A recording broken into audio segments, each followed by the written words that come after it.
Hey guys, it's John for Cartridge Blast Gamers here with another Cartridge Blast Podcast. It is episode 40 and the first podcast of 2018, so Happy New Year!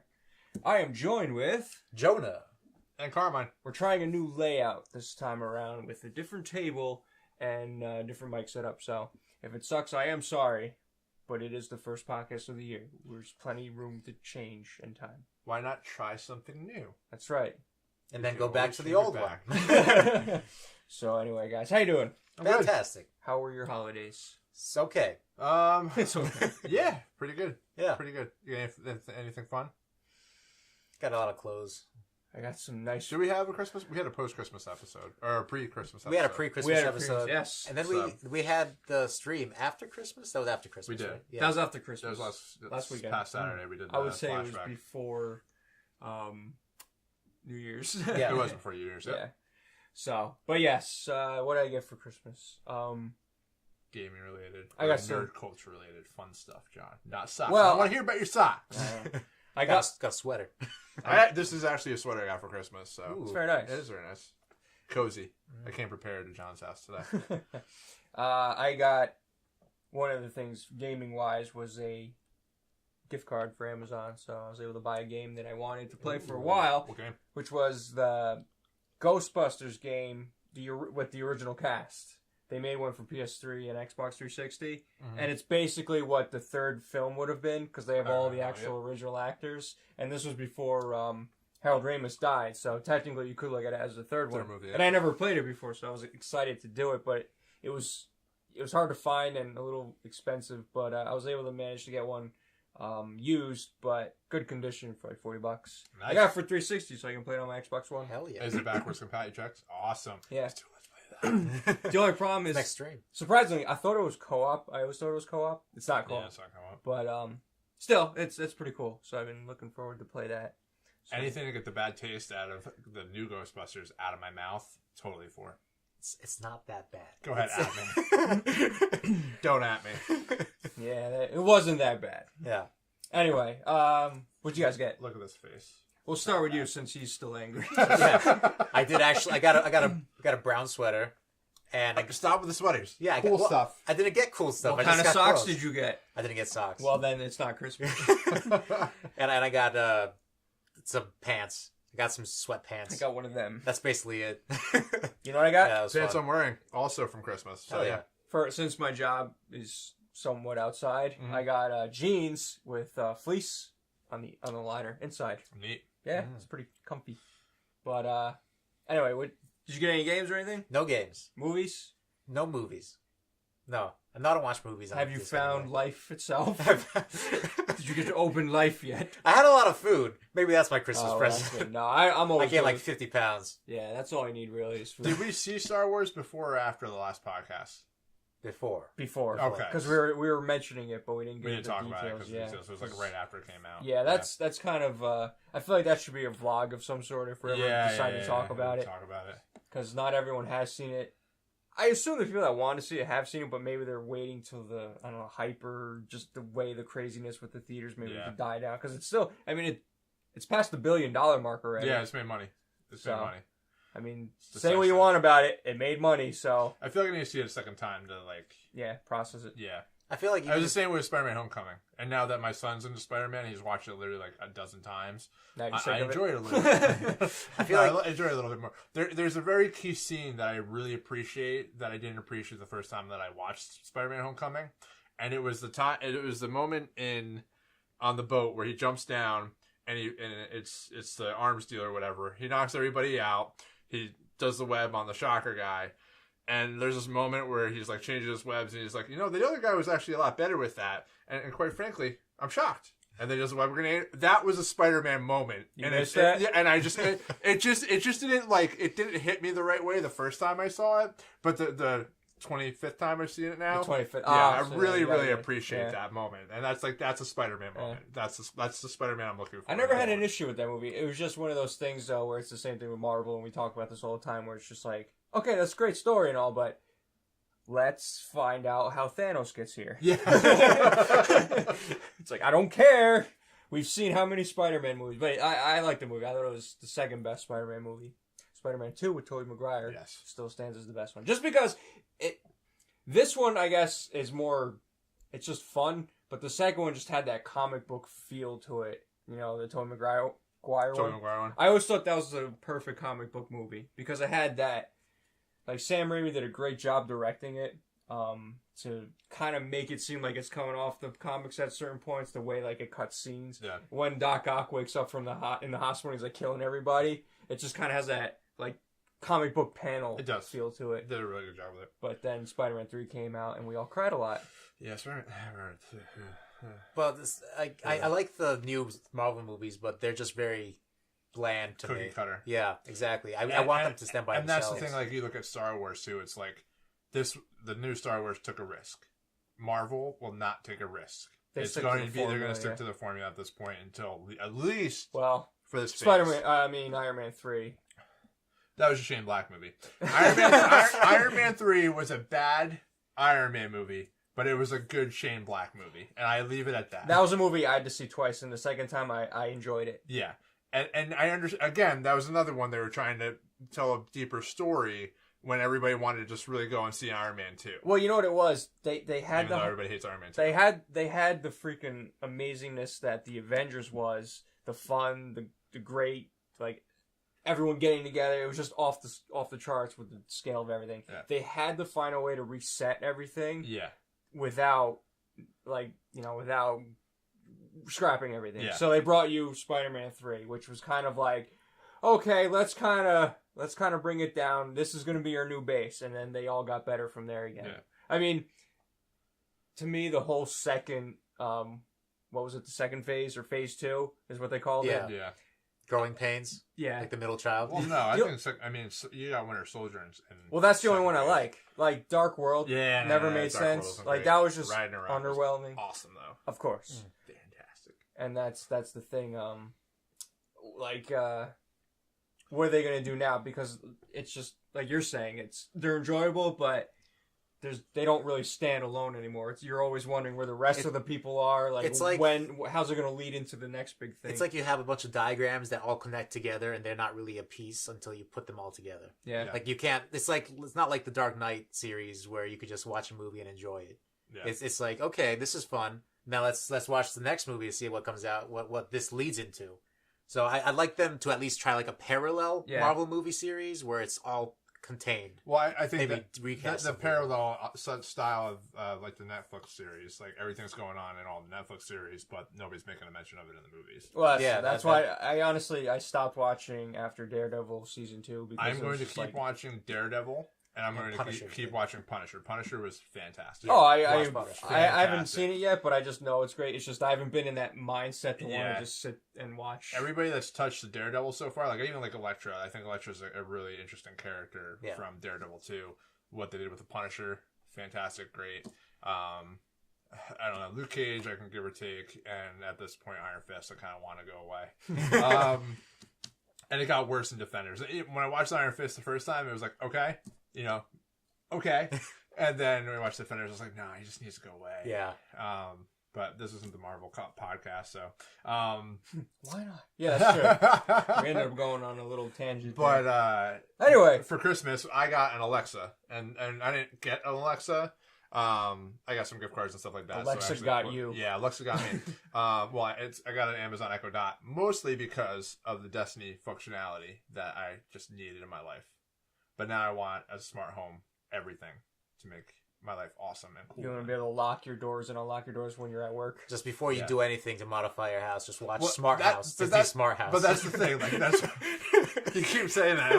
I'm thinking in my head. I'm like, if you get the keypad, like somebody can hack the keypad with wireless, whatever. Like, if you, like someone like North Korea hacks your house. Yeah, I got him now. But it'd be really cool.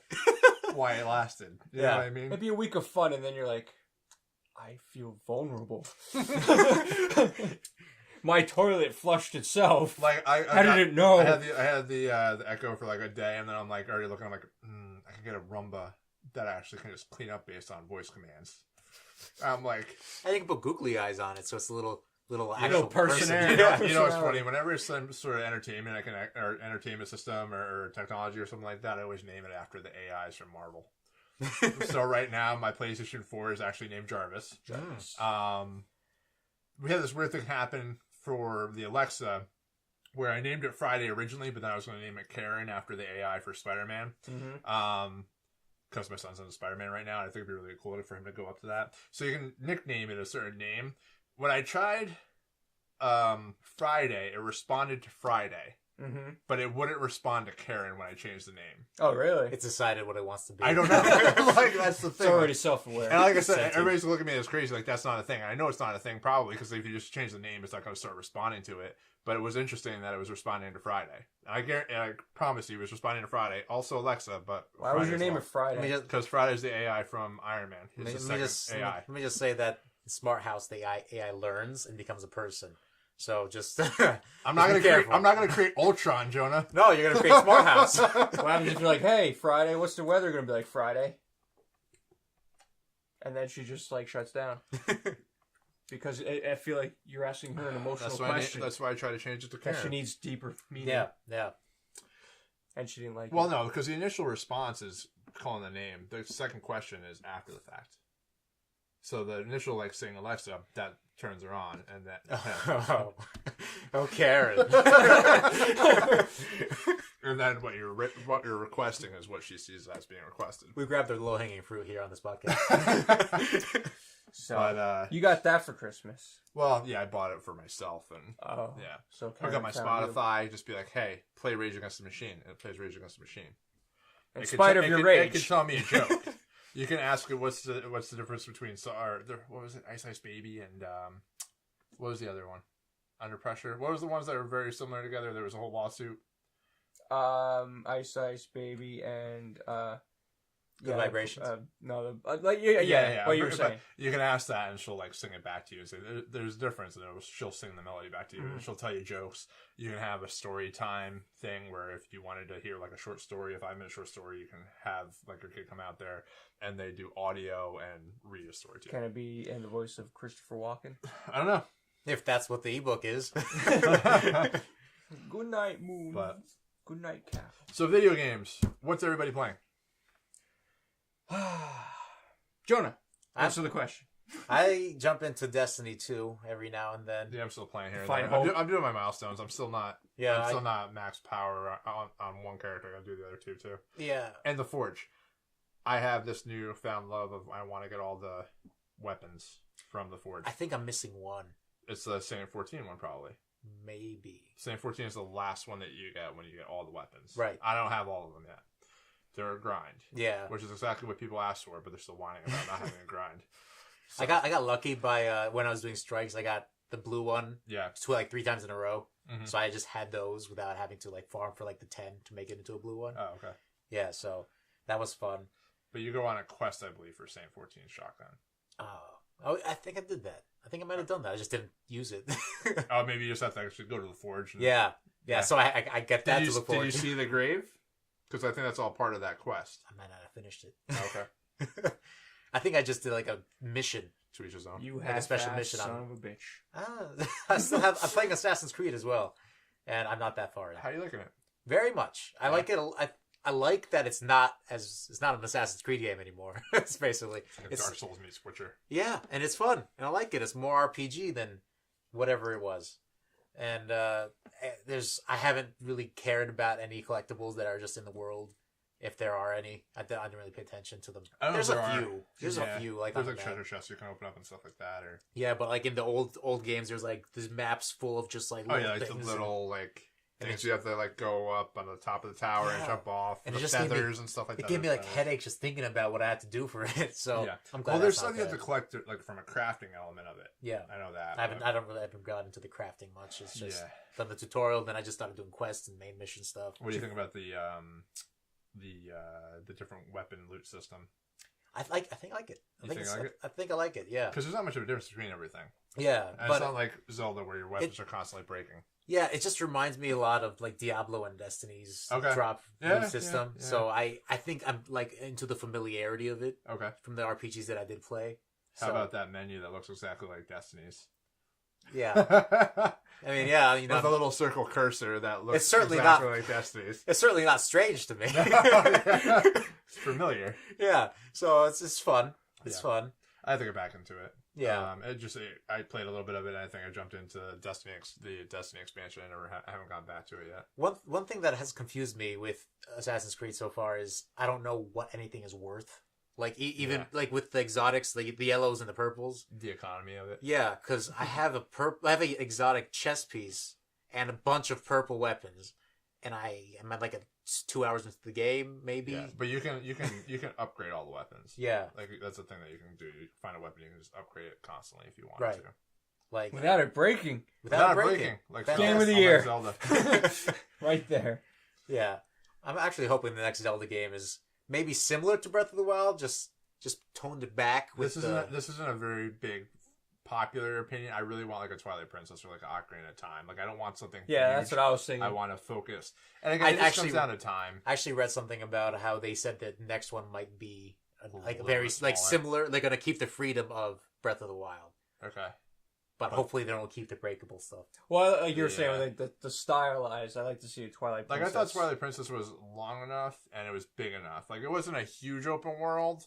They could have expanded upon it a little bit, but the map of Breath of the Wild is humongous, like big, huge, giant. Yeah, and a ton of shrines. I know it's called Legend of Zelda, but can we like at least have a Legend of Link one day where you have to save like a person named Kelly or something? Immediately sell half as much. Probably. Yeah. The Legend of Link. Who the Legend hell is of Link? Who's Link? Who's Link? Who the hell is Link? I want to play as the green one, Zelda. 50% of the population think that Link is still Zelda. I just beat that game Metroid. That son of a bitch is awesome. I love that guy. I love Metroid. Metroid is such a cool guy. Metroid's a girl, by the way. What? Oh, Samus is a girl, by the way. I'm sorry, what now? Well, I gotta sell my... The name is Metroid, Samus. What? I gotta sell my Metroid games now. I can't have this. Speaking of Metroid, I really gotta get back to I want to play Super Metroid on the Super NES, but I have to open it up first to do that. So yeah, what's wrong with you? I played the crap out of my Super. I know SNES you got. Classic. Well, you got 4 of them, John. Do I? I have 3. Oh, 3. Sorry. No, I've been giving them away to people. Mm-hmm. And for services. Services rendered. Yes. Well, just just let me know. I clear your schedule. Now I kind of want to play Metroid Prime again. I haven't played that for a while. Yeah, we'll talk about some of that stuff, I think, when we talk about the news. What else have you been playing, though? You said that you finished, you were telling me, Nier. You finished Nier. Yeah, I finished Nier a while ago. Oh. And it was one of my, it's my favorite game tied with Persona. It's creeping up on, like I said, a lot of people's top 10s and whatnot. Yeah. It's a game, I was really kind of pissed off because that was one of the $25 games for the GameStop sale for Black Friday, and nobody had it. I could not find it at GameStop, and that was the cheapest that it was. Yeah, that's now with like the Game of the Year list coming out, it's probably just gonna start rising up again. Well, we did a Let's Play video of it. I'm gonna borrow it from you. Earlier in the year. I'll bring it next. Earlier in the year, whatever it was, maybe a year ago now. But even just playing the that demo, was a demo, yeah, the demo of it, and just like while we're talking about stuff. I had a fun time. It was just changing constantly, and it was good. Yeah, there's a lot of different ways to play the game. There's different levels. Mm-hmm. Well, you said that, I think from what I've heard too, like there is like an open world, like it doesn't span at a certain point. Yeah, there's a big areas and there's different areas, and they're all big and they all connect. Yeah, and I think there's some I can't remember. It's been a while, but I think some areas are locked to different characters. Gotcha. Like you beat one story. There's three main characters. Yeah, and when you beat the first time, you start a different character. Gotcha. And so on and so forth. I gotta try it. And there's a couple endings, and it's all depressing all the time. This Sorry. Can you get like true a good ending? Isn't there like a true ending that's really good? No, they're all bad. They're all bad. Well, that kind of disappoints me. Yeah, it's like wait. It's like watching Rogue One all over again. This game made me think, and the games don't make me think anymore. I'm desensitized. I just play the game. I want to shoot things, and this game made me cry. You're selling me in on the it, head. Joan. I just got to make sure that I have. No, it's fantastic. You were into it because of the erotic clothing. You can blow yourself up, and you don't have a skirt anymore. Okay. Well, that's game changer in itself. Game of the year. Nier, what else are you playing? Anything else? Like what I'm playing or what what was the best games of last year? Well, no, we're just talking about what Is we're there anything playing. else that you're playing currently? I have a backlog I haven't gone to yet. But right now it's just Destiny, Assassin's Creed, and I have Xenoblade Chronicles for Switch. Yeah. I played it, but it's just taken a while for me to like it. Yeah. Yeah, it's just... Well, that's how I feel about Wolfenstein right now. Is that it before I jump in? Well, I was going to say, did you want to... Well, I'll save it for last, but question would be, because we did play the Sega Genesis Flashback HD. We actually did a live video of that. Yeah, that was fun. This past weekend. So I want to play that Golden Axe 3 now. Golden Axe 3. I really want to play that. We should play all Golden Axes. Yeah. Leading up to 3. I just like 3's intro. Yeah, which is so like cool. badass. It was really good. Yeah. It was really good. And, that was a nice little gem hidden in that system. So we did do a live review of that / Let's Play this past Saturday. So look for that on our channel. But everything that you playing yeah, right now? that's good. You can just jumping off of that. I was just going to say, like, Wolfenstein. For whatever reason, like Wolfenstein, like New Order, and then the Old Blood. I love both of those games. I platinumed not the first Wolfenstein, but Wolfenstein New Order. I don't know what it is about Wolfenstein 2. I cannot get into it, no matter how hard I try. But you liked Wolfenstein 1 a lot, right? Yeah, I love that one, and then the mini expansion that they did. Right. Might be time to sell your console. No.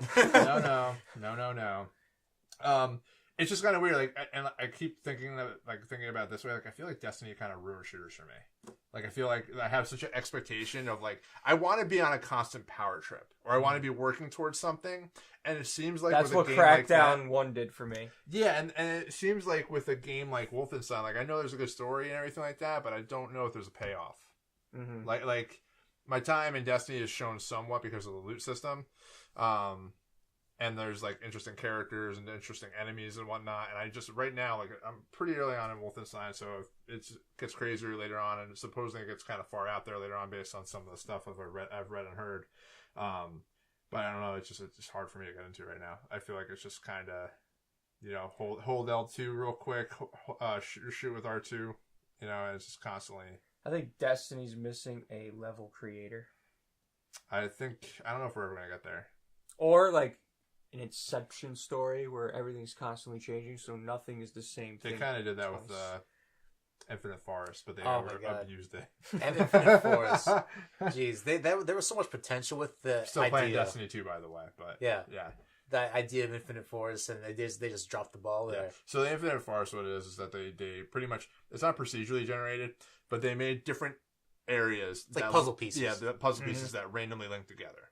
Mm-hmm. But the problem is that all you have to do, you can actually, some of them you can just run through. If they don't have the daemons that are actually protecting the gate, you can just run through the area, unlock it, and keep going. So it's randomly through this certain area. And then if you do, like, the heroic adventures, which are all based on the Infinite Forest, the boss battles will be in different places, but they're the same type of boss battles with the same types of mechanics. Yeah, but the Infinite Forest, there's no payoff. Yeah. And it's just a slog to get through every single time. The payoff is the materials for the forge, pretty much. Yeah. You get 2 materials. That's about it. Yeah. But I just when I heard about Infinite Forest, what it was going to be, I thought it was going to be like its own activity. Yeah. Not just a means to an end. Yeah. The one thing I keep thinking of, like, I really want, like, a really strong horde mode with Destiny.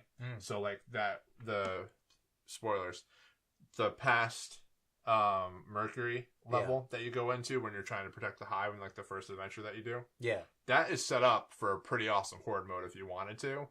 And I just feel like that'd be so easy just to throw that together. Yeah, that's part of, like, I hated that level with the heroic version. Well, yeah, I mean, you hate it, but, like, if you're playing it by yourself, it's one thing. Like, try to throw 4 or 5 people in there. Yeah, it was very stressful, John. You should be. You should play that. I agree. But yeah, Destiny, Mario Odyssey did it. Mario Odyssey did it. Played it. Loved it. I did like it. Well, love's a strong word. Okay. What game would you say you love? I don't think I really love any particular game.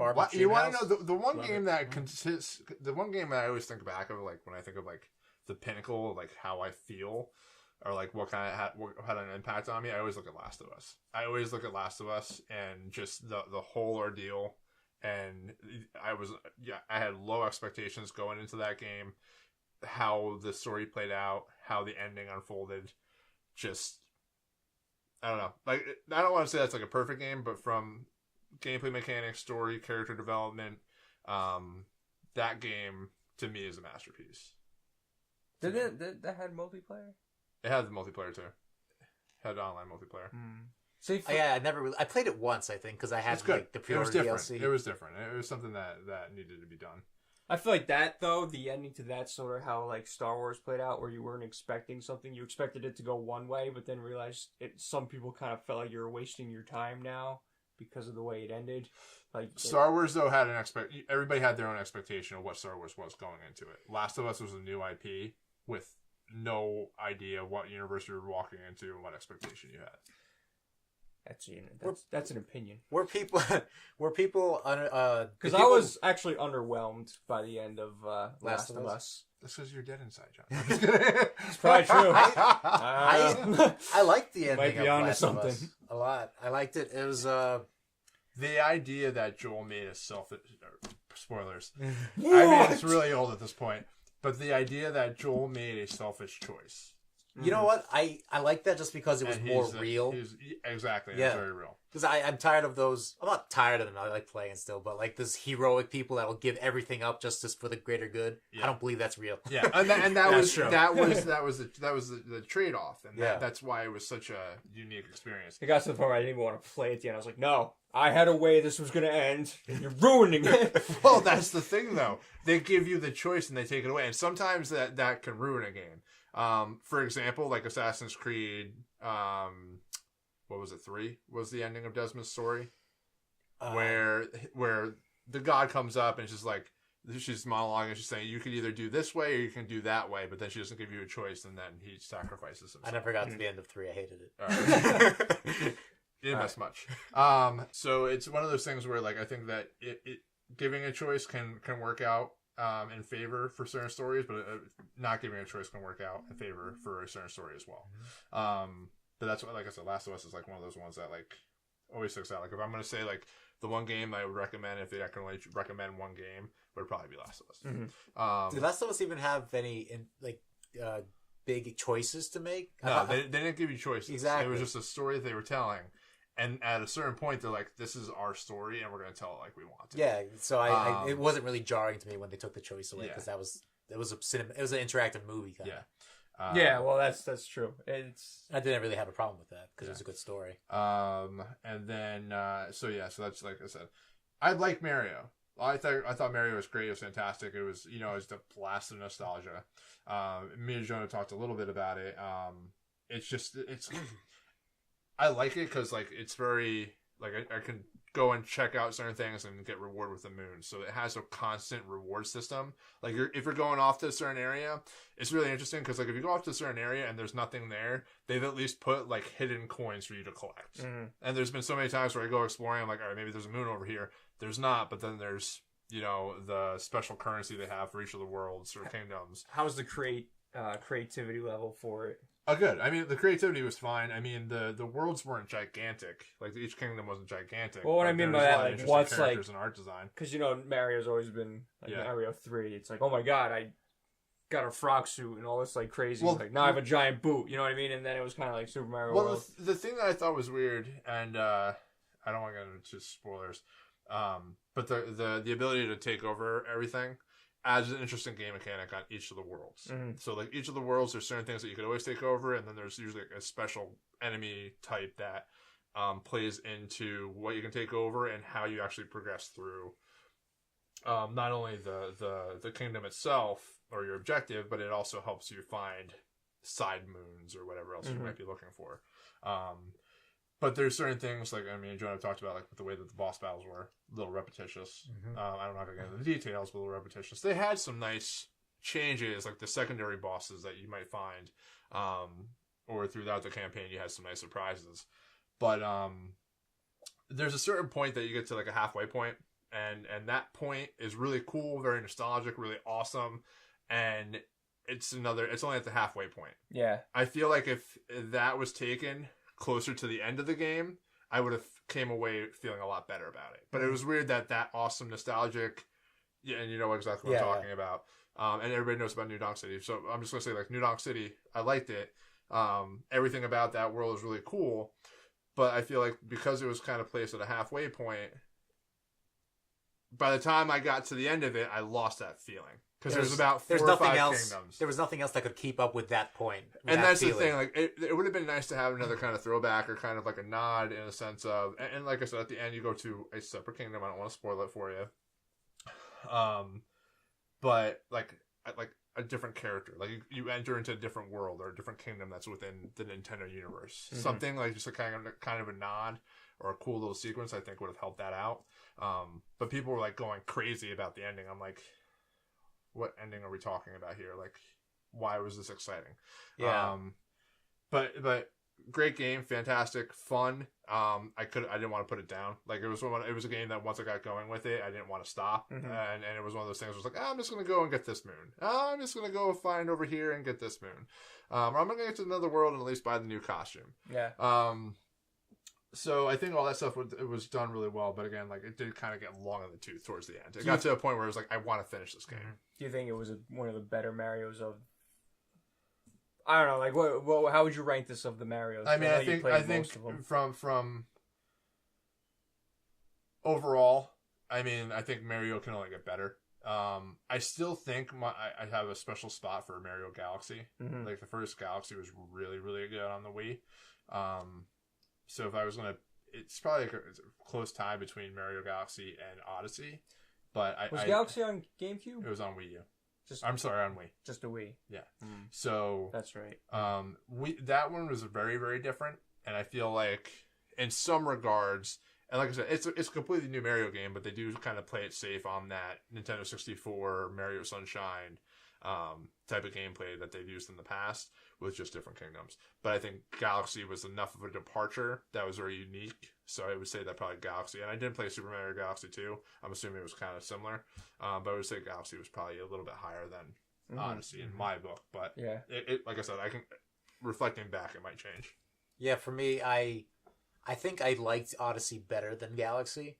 But I didn't play Galaxy when it first came out. And I didn't play Galaxy 2 at least. Mm-hmm. I played Galaxy 1 and only like halfway through. Mm-hmm. And I just couldn't get it because I was playing it on motion controls. And you can turn those off, I think. Can you? No, not. Okay. I think and that was another thing. I'm sorry, just to kind of jump on that. Yeah. I didn't like how the motion controls were like kind of restrictive on Mario Odyssey. And restrictive, like you couldn't do any of the cool stuff like the hat spin around him without using the Joy-Con. So I went through the entire game just doing my hat spin. And that's all you could do. I think I read there was a way to do it with just like buttons, but it's a lot harder to do it without just doing that. And I mean, they only ever showed you the Joy-Con instructions on the actual game as you were looking at the hint. So I went through the entire game not doing like the spin around or any of that other fun stuff. I was just throwing that.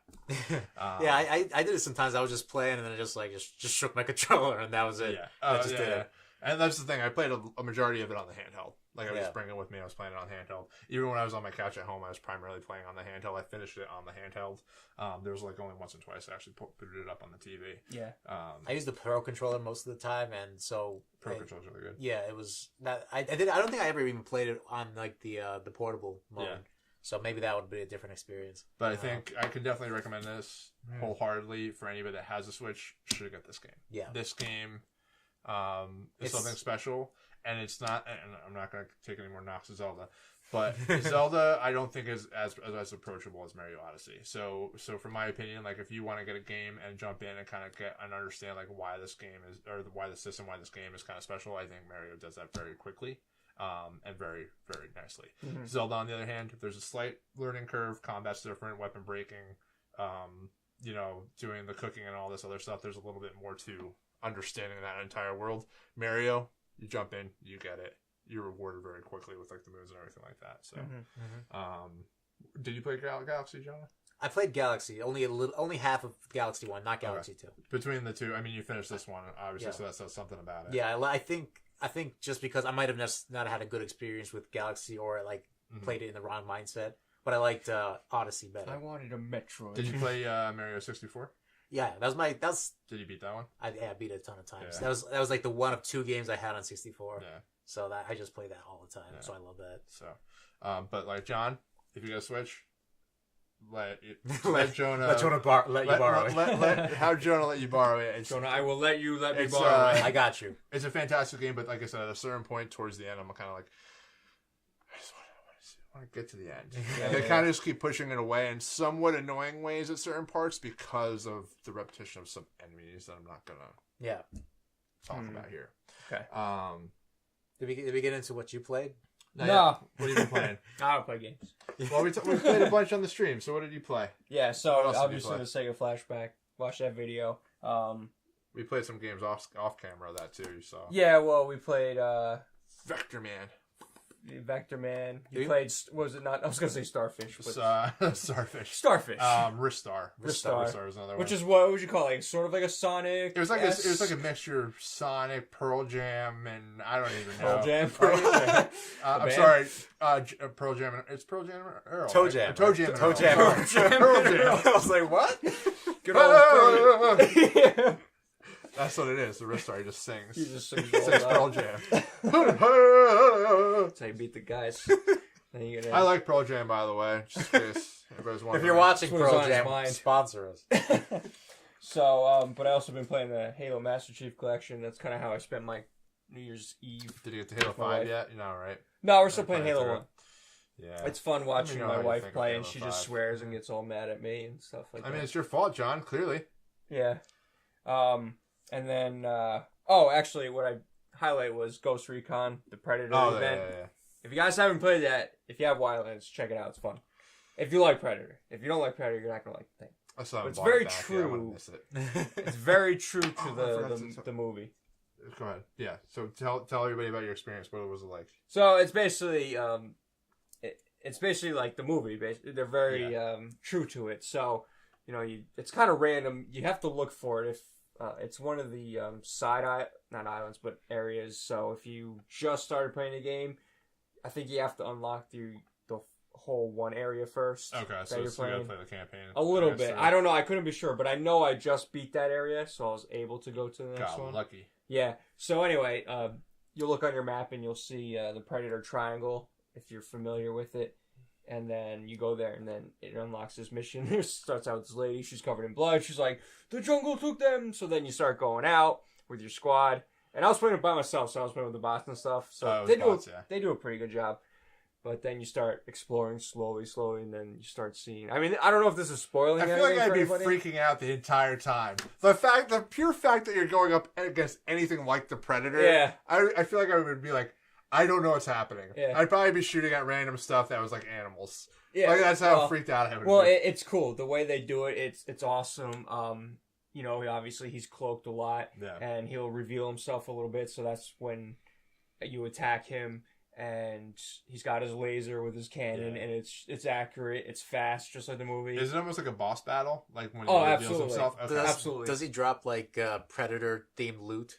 Is that what kind of game this is? If you beat him, you get his mask. Right. I don't know what else happens because I didn't get that far in it. I tried. He's hard. He's hard as shit. I would recommend playing it with friends. Yeah, it'd be a lot more coordinated fun. A little bit more. Yeah. Because the bots are gonna do their own thing. The good news with that is they'll heal you, but the problem is you'll get hit twice and you're done. So if you get hit once, you only get hit one more time, and then you have to restart everything. Realistic. Yeah. Just like I like it. Right. So you got the mask? No, I didn't beat him. Oh. He's hard as hell. I need one of you guys to get on and do it. Hard. Like he said, you got to kind of have a plan, a strategy to do it. Kiss that plan goodbye. He's not impossible. If you get lucky, like if you manage to stay alive without getting hit the first time for a while, you should be okay. It's just he gets relentless after a while. So you just got to equip Cold Heart and a good rocket, and then you're fine. Destiny humor. It's cool though. Like he'll start cloaking himself and start like running at you and like running between you, like so like people would start like freaking out and accidentally shoot each other. It's pretty neat. It's cool. And then he'll start mimicking you like he does in the movie. Oh really? With a voice. Why isn't this a game by itself? He's gonna go to like Best Buy right now. Just the only negative I could say about it is I feel like this, as awesome as it is, I feel like the game wasn't meant for something like this because I really wish there was a jump dive option because there's moments where the cannon comes at you and you swear it didn't hit you, but it does. Okay. Because it's so fast, it hits you so fast, and there's just times where like, because as soon as the laser's on you, like he's firing that thing. like in the movie. So then you basically, as soon as you see it, all you want to do is dive and like roll or something to get out of it. Because if there's no tree right there, you're screwed. The best way to do it is just if you're continuously running and he happens to get you, he'll probably miss just because it didn't get you in time. I'm interested to see if they'll fix something like that because like the rolling or like the mantling they added into like Rainbow Six Siege, so they have the ability to change some of those mechanics. So I wonder if they will change that. The problem with this though is it's an event, so they're planning to get rid of it. But they might update it and bring it back. Honestly, I would love to see like a bunch of these. It just like in different like horror monsters. Xenomorphs. Yeah. Like even I'm so out there. Like I'm thinking because you have 4 guys, right? 4 guys. Like I figure like maybe make like a Ninja Turtle theme thing where you got to fight like a Shredder type character, something like that. I don't know. I'm just thinking outside the box, but it's cool. Like this is they really did it well. Hopefully I'll get back to it and play it again. You got to get it so you can play it. So we can beat them. It's still expensive again. You too. We kicked some serious ass on that game. They jacked up the price because they knew Predators. Oh yeah. I remember when I played the beta, I was really proud of my character that I made, just because he was like covered in like leaves. Yeah. My guy usually looks like Max Payne from Max Payne 3. I usually go bald with a beard. I named my guy Philip. Yeah. Because if I had my way, I would shave everything off and then just grow out a manly beard because I don't want to shave and I don't want to deal with a haircut. So. Yeah, that's my guy. My guy's got a beard. But anyway, no, that's pretty much what I've been playing. So, and check that out because it is a limited thing and it is free. So it's pretty neat. When does it end? January 20 something. Is it that late? I thought it was like this week. Oh, I hope not. That makes sense. Jump on it now. Actually, by the time this comes out. Was that all? Anything else anybody's playing? I think that's it. The only other thing I'm playing is Shadow of War. I finally started that, and I'm actually having a lot of fun with that because the combat's a lot of fun. I like chopping off orcs' heads. Yeah, that's the thing. It's good stress reliever. I want to feel like a powerful person. You know what I mean? I want to like go to town and like just slash and dash. Kill the town. Slash and dash. Kill the town. Slash so and I'm liking dash. what I played so far. I'm still in the prologue though, so early impressions. But Ghost Recon. Have you ever had to buy any microtransactions yet? No, and evidently that's not. Have like you a beat big the thing. game yet? Evidently that was a lot about nothing, but I guess I'll find out towards the end. Evidently towards the end, that's when the grind starts, and that's when it's like, maybe. I don't want it anymore. I guess it was so blown out of It's proportion. like a built-in grind at the end. I think when Shadow War came out, that was when everyone was talking about loot boxes, but that was like before all the really heinous crimes were happening. IGN came out with a good score for that game. Like I got a 9.0, and they said that wasn't as big of a deal. Yeah. So. Well, I'm sure they, like I said, it's just the idea of it. We don't want the sort of thing. I mean, it was Forza came out. The microtransactions had some issues. NBA, Shadow of War, Battlefront. It was the year of microtransactions. Yeah, 2018. New you. New year, new you. Hear that, EA? Stop. Yeah, don't get some help. There's people you can talk to. Do you have issues? So, did you find it? I'm finding it. Hang on. You're finding it. Hang on, Jonah. He's finding it. Hang on. So, Jonah, I want gameplay. I've seen an end date. Did you type in end date? Was that part of your search? No, I just typed Predator event. Yeah, you gotta type in end date. So, but no, I had a good time with that and the Halo Master Chief Collection. I always, because when that came out, I never remember anyone really talking about that, but I like how that's done. It's just such a fun time. Are you beating the game, like the Halo Master Chief Collection, all the games on the hardest difficulty? No, my wife's playing it. She would murder me and stop playing. Okay, yeah, because... She swears a lot when we play. It's fun. I remember when Halo 5 was coming out, or 4. 5 you just was threw after... out the whole story. 5! Oh, wait, 4. If you beat the Halo Master Chief Collection, on every game on like the hardest difficulty, you unlock like a special blue armor for 5, and I thought it looked the coolest thing ever. Midnight blue? Yeah, sure. Well, and I thought it was the coolest thing ever. I mean, we always loved that challenge when we were playing on Xbox 360. You know, Halo 3 and stuff like that. You play it on Legendary, and then you get the skulls and stuff like that. So at least it's cool now. You can play and you get achievements and stuff. And we found a hidden achievement and a door opens and there's 2 hunters. Actually, my wife found it and she ran in by accident. I was like, "No, what are you doing?" But then she found like a secret trophy or an achievement, and I was like, "Well done, well done." And she lived and revived me, so she's very good. What was even the trophy? Just run into a room, guns blazing against. It was hunters? A secret like skull or something like that. Oh yeah, what were those like the perks or mobs? I don't know what it did. It was just because this is for the Master Chief Collection, which I don't know what the skulls do for that. They modify the gameplay. It was like a platinum hidden one or something like that. Whatever it was. I know one of the skulls gives you the confetti explosion in this headshots. Game? Yeah. I know they did it for Halo 3. It was kind of fun. Did you find it yet? I feel like we saw a date at one point, but now it's just saying early January. I wonder if something's changed. Oh, I wonder if they expanded it or something like that. Anyway, long story short, download it now. Go get it. Just go right now. Because you figure it's almost like a raid boss. Like if it's an end game activity that you and your friends can do to try and get like loot or something like that. Oh, it's so much fun. So like you figure it's something completely different, something new. And I guess the new movie's coming out in February, right? Or the reboot's coming out in February? I don't know. There's a movie coming out in February? I thought so. I don't know if it's that early. All right. I think a trailer's coming out in February or soon. All right. Because I know they had a teaser poster last year. Yeah. In like October or something like that. So. I mean, that's something fun though. I mean, that's pretty awesome. Yeah. So anyway, guys. Anything else to add to that? I think that's it. No, that's everything we're playing. Yeah. So let's get on to some new stuff. Yeah. Not a lot of news going on really right now. Not the year kind of died out. But anyway, there is something that we're interested in. Yes. And that's leading up to a maybe Nintendo event, direct event, but Amazon had some placeholders. Yeah. Like 18 of them. 18 Nintendo Switch placeholders, yeah. That's crazy. So what do you guys think they could be? Well, we were actually going through a list here real quick. Yeah, you got them, yeah? Well, you said some of the ones that are already listed that you can pre-order now. Bayonetta 3. There was Yoshi and Kirby. Which were the two that I thought were going to be one of those. Yeah, but those are already up, so that's definitely not the placeholders. What else was there? Metroid Prime was up too. Metroid Prime was up. Was the Pokemon Switch game up? Pokemon Switch wasn't up, I don't think. Okay. I think it's too early for Pokemon Switch, personally, for them to even be pre-ordering anything. Yeah. No, I think if they do, it'll be E3. If they I think they have that's a big announcement. That's like its own direct would be Pokemon. Right. I feel like. I don't think. Yeah, I don't think. I mean, if anything was ever leaked, it'd be a mistake or something like that. Like on Amazon, if there was a placeholder, there wouldn't be a placeholder for it. What had me excited for them was the prices range from like the standard price $60 to $100. Yeah.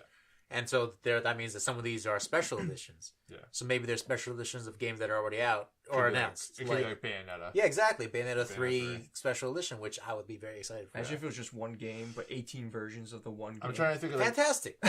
You buy 18 levels. I'm trying to think of the level. I'm trying to think of like what else might warrant like a special edition. And the only thing I think of is like a Zelda game, like another Zelda game, like a remake, Twilight Princess, Wind Waker, or something like that they're bringing to console. Ocarina of Time hasn't been remade for quite some time. It was remade for the 3DS. But that was more of a port. I would like to see like a remaster. No, I would like to remaster or remake. I think they could actually go back and spruce up some of that, the graphical stuff involved with that game. Do like a little bit of spit shine on it, make it look pretty. 3DS did a decent job on it. It's just that then again we are still working with N64 graphics, so. I think it'd be neat if they secretly were working on like a remaster. Yeah, I think they will. I mean, I don't know. Like, does anybody know what the Ocarina of Time anniversary would be this year? Because usually they try to base this stuff around anniversaries coming out. No idea. Mega Man. Like Mega Man's gonna be late 2018, right? No. Yeah. So I'm glad because I still say that game needs more work. Yeah. Another thing that. It could be like a Fire Emblem game because their special editions are always around $80. Yeah, that's their special edition price. And one of these, or I think one or two of them were $79.99. Yeah. One of the placeholders. And I'm hoping that another one is going to be a Bayonetta 1 and 2 special edition where Bayonetta 1 comes on a physical cartridge.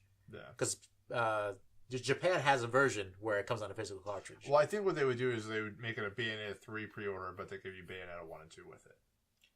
But it has its own like pre-order section on Amazon already, 1 and 2. But 1 is download code. Maybe, okay. I want physical. Me too. Some other things that we were kind of talking about, like Mario Maker. That was very popular at the end of the Wii U. That was the only really big and Wii I think U that if they could make it work on Switch, I think it'd be very popular because there's no 2D Mario that we know about right now. Yeah. I think it'd be wise to kind of just add or take some of those assets and bring it back.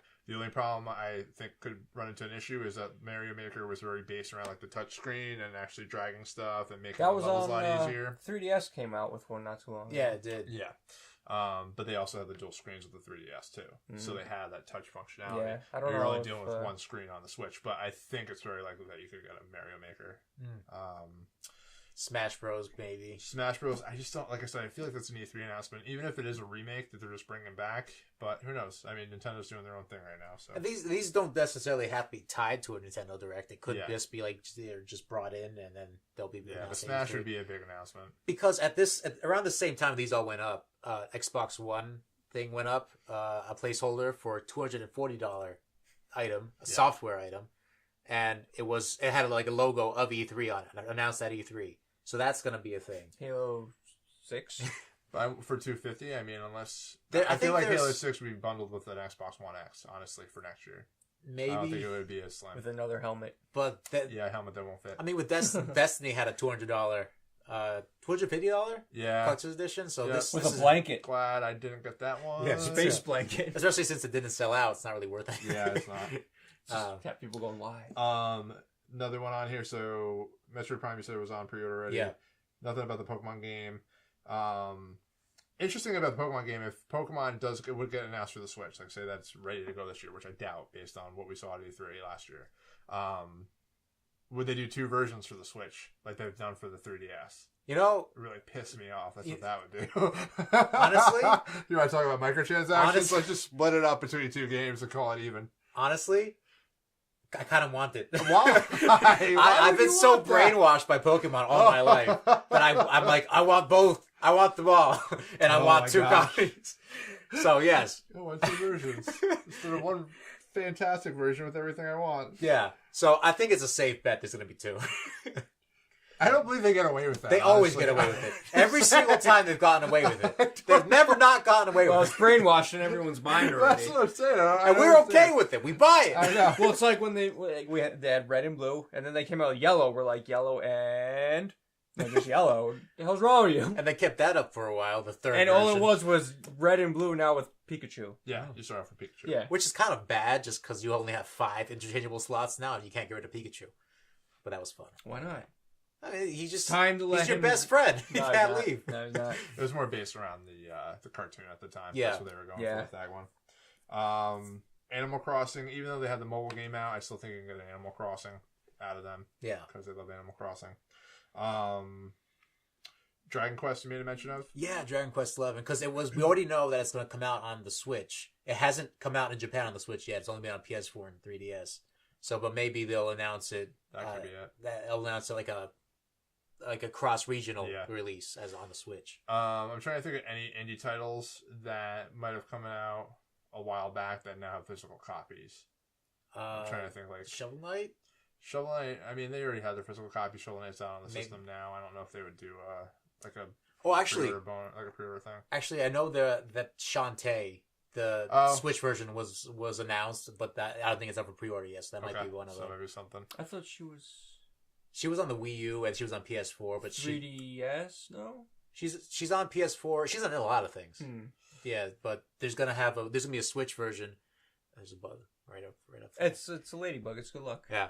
There's gonna be like a giant spider. There is a giant arachnid behind you. Yeah. This podcast is over. There's gonna be a Switch version that has all the entire place now. That has the Shantae game and all the DLC, the expansions that come with it. Looking at third party, I wouldn't be surprised. Like they mentioned Wolfenstein 2. We haven't heard anything about that recently, but maybe Wolfenstein. That's not 2. on Amazon. That's on Amazon. Oh, it is on Amazon. Sure. I'm trying to think. Bethesda seems to be wanting to bring games to this, so like it could very well be like a Fallout 4. If they were able to get Skyrim to work, probably Fallout 4 maybe. I mean, considering the Switch makes money, I think they'll do anything to like just right now it's something. Money, absolutely, yeah. I'm surprised that Bethesda can. If they had it already, I'm surprised they're kind of doing it so fast. Bethesda, I think they're in a kind of between a rock and a hard place. Like the Bethesda games do well, but if you look at like the sales numbers, like MPDs and stuff like that, like Wolfenstein didn't sell as well as it probably needed to do. A game like Prey didn't sell as well as it probably should have. Dishonored 2 didn't sell as well as previous Dishonored. And but then throw out another Skyrim and then make up all that money. But I mean, but the Skyrim port jobs are cheap. You know, at the end of the day, they just have to try and get their That's game how they make money. Yeah, like, I mean, that's how they get their game working on it. And a lot of people were very positive on Skyrim on the Switch. So Switch will be... maybe... that Skyrim will be a launch title on PS5. Yeah. I guarantee. I think a lot of, like, the multiplayer stuff they're probably gonna have to stay away from unless they do like I don't know if Activision is gonna jump in or not. Like I'm still curious to see if they're gonna start publishing some games. I don't know if EA will start publishing some games. I mean, after such a great, I mean, how many millions of Switches sold already? Like, it's not even a year yet, technically. I think I heard that it already surpassed Wii U lifetime numbers. Oh, well, that's what I heard. Wasn't hard, but it was hard. Did the Wii U ever pass GameCube, which was 10 million? 10 million. It was like 10 million Wii U. It's kind of bittersweet because I like the Wii U a lot. Yeah. It was a fun console. It was a good idea. It's just that people didn't connect the idea that this was a console that Not it was between two mindsets. It was like you pretty much with the Wii U, it was a 3DS that you plugged into your TV with better graphics. Yeah, but it was a console 3DS, and the 3DS, it's all one underneath each other, but you have to keep looking up and down with the Wii U. That's the problem. You know, if they did something where you had a secondary screen that you attached to the actual tablet and you could take with you, it might have been a different story. But it's just one of those. It was the in between. It was the one in between two ideas. Yeah, and then if you see the meme where they're like, you know, oh, we need a successor to the Wii U. It didn't do so well. And they're just looking at it like, what can we do? And they just saw off the edges of the controller and they're all like, oh my god. Oh my god. Genius. With that being said, Switch is great and everything, but they gotta figure out their freaking online stuff. We still don't know anything. Well, we know stuff, but we don't know like exactly what's happening. But it's still, like, I don't want to use my phone as the matchmaking.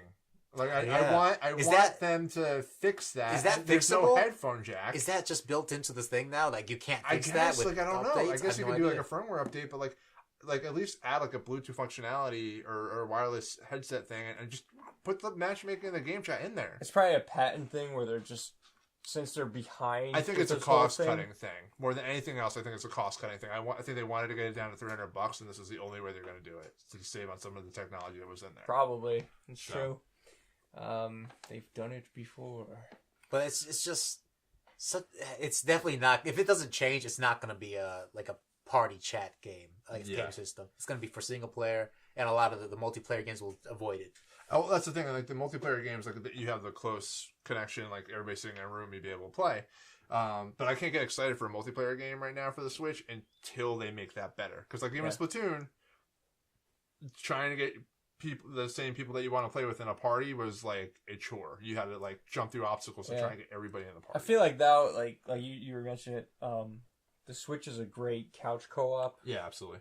Console, yeah, which is awesome. We were playing Mario Kart 8 on New Year's Eve with 4 Joy-Cons and one Switch. That's awesome. You know, it was awesome. And that's what's great too about it. I mean, of course, it's the convenience of and the dock and everything is set up. There's not a lot of like you bring the dock with you, plug in the TV, put the Switch down, you're good to go. Right. Like it's very easy to even move it.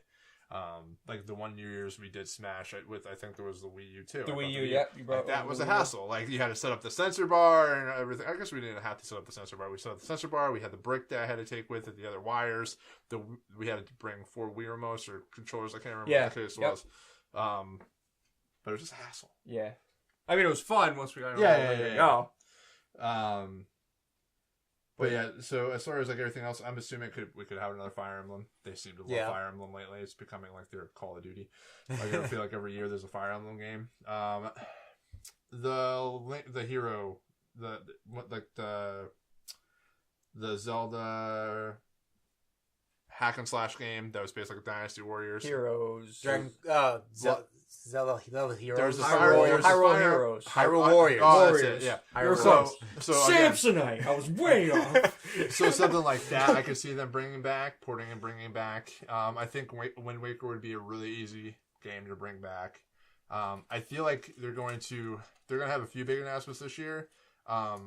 But I think you're going to start seeing some of the old stuff from Wii U come here because I don't think it got the kind of appreciation or the sales numbers that it could have gotten if it wasn't on the Wii U. Yeah, definitely. They have a bigger install base now, and I think some third parties. I'm expecting something from Ubisoft this year too. I'm assuming that everything that happened with Rabbids and Mario.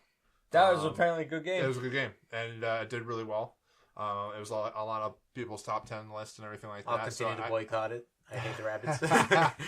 But I could see Ubisoft doing something like that. I could almost see like I would almost like to see something where Ubisoft takes like Rayman and Mario and just like a 2D side scroller. That'd be something different.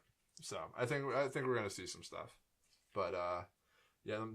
Other than that, I think a lot of the stuff's already on there. Donkey Kong was the other one, like Tropical Freeze, Donkey Kong Country, that was on the Wii U. Well, was Country on the Wii U? Yeah, Donkey Kong Country Tropical Freeze. That was Wii U. That was the Wii U one. That one was a really good platform. Evidently, it was reviewed really well. But again, probably didn't get the appreciation it should have. Yeah, so well, I wouldn't be surprised. Like for me, I wouldn't be surprised if all 18 were like the Wii U collection.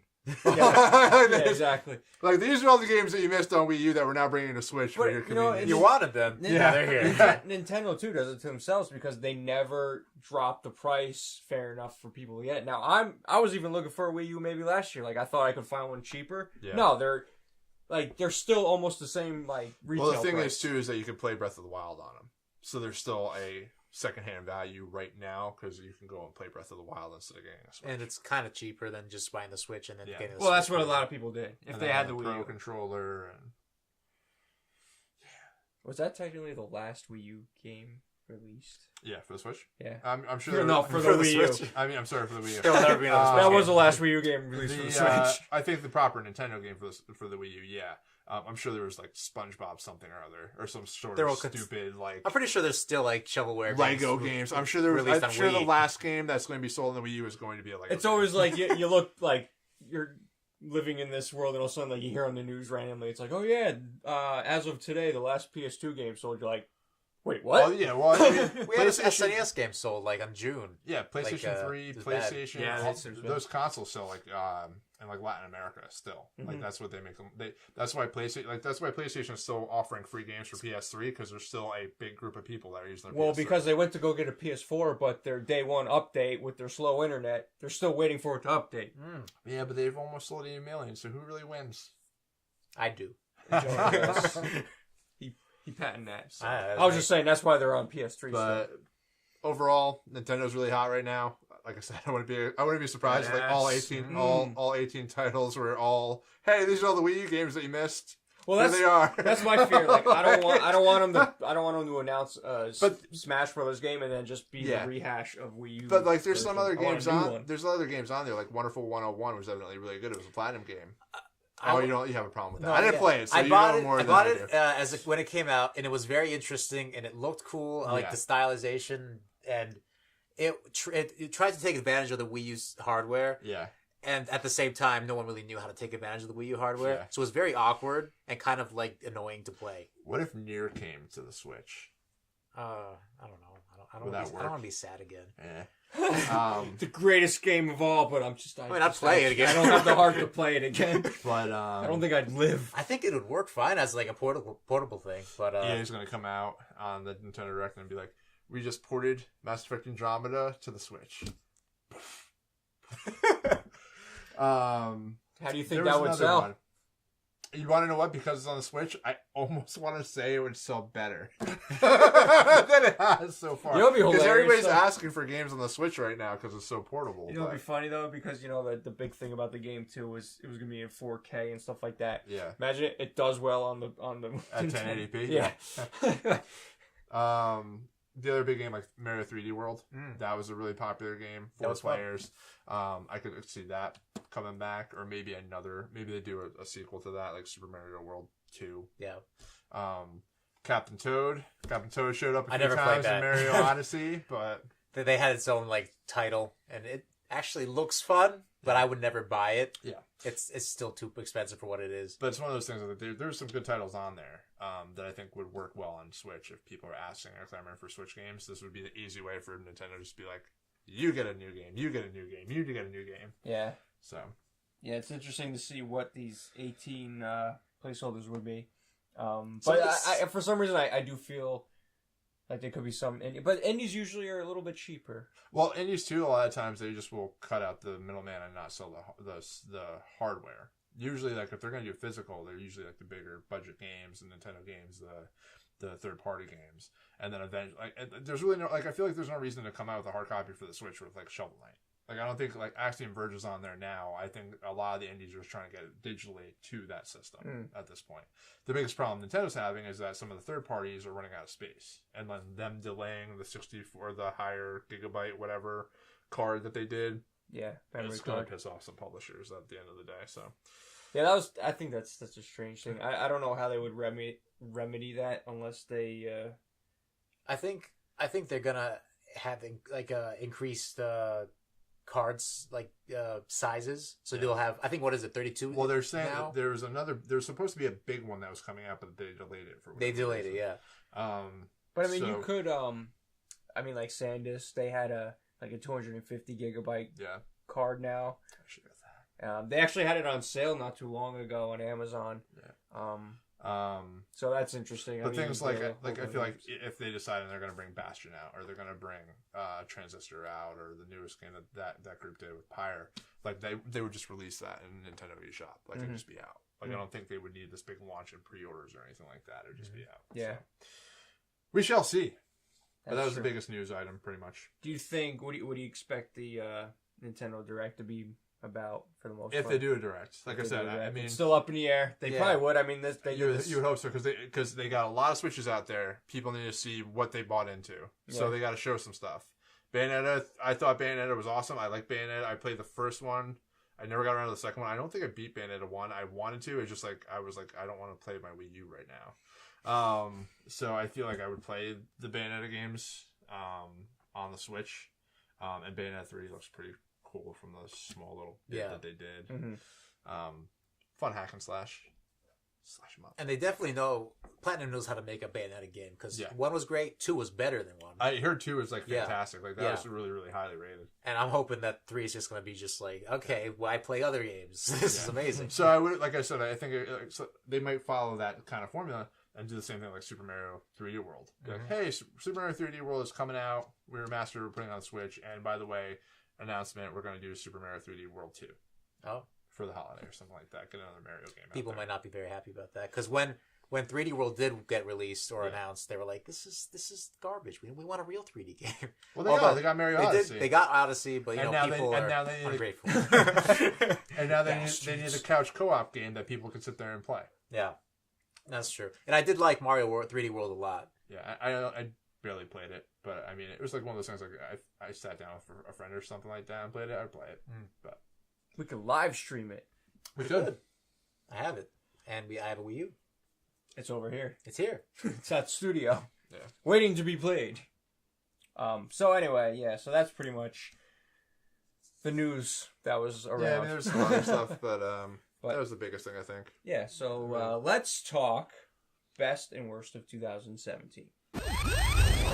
So, best and worst of 2017. Yeah, I want to say, I want to do I want to do 3 disappointments and 3 game recommendations. So we're not going to have like a lively debate about what game of the year is, because that would take too long. Yeah, clearly. And I think we all kind of played different games, so we wouldn't really come to a consensus of like what the number 1 game is. Yeah, I mean, like you said, it all comes down to opinions. That's why it's like when people talk about game of the year, it's like you're questioning, why is it Zelda?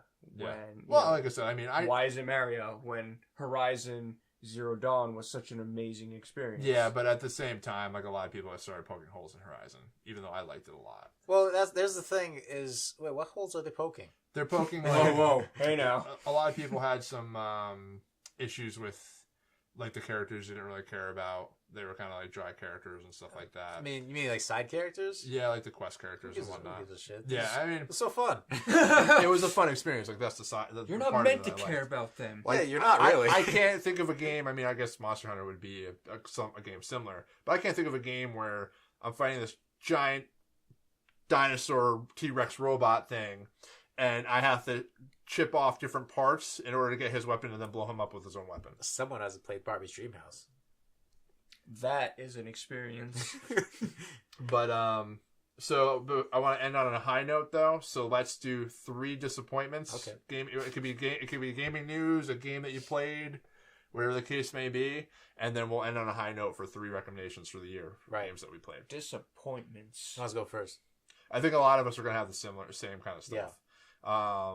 So Jordan will kick us off, and I'm probably going to agree with some of them. Okay, so for my first one, Microsoft's lack of games. Okay, overall. Yeah, overall, it's just they've had a good year with services, and they've released Xbox One X, so they've done a lot of good stuff. but at the same time, we haven't seen any real games. You're just really sore about Scalebound. Yeah. You should just label it as Scalebound. Scalebound? Was that 2017 or 2016? It was supposed to be this year. It's all Yeah, blending in. It was this year. Yeah. Okay, yeah. They canceled it early in the year. Yeah, so that was something I was It excited was like, for. hey, Happy New Year. By the way, Scalebound's gone. Yeah.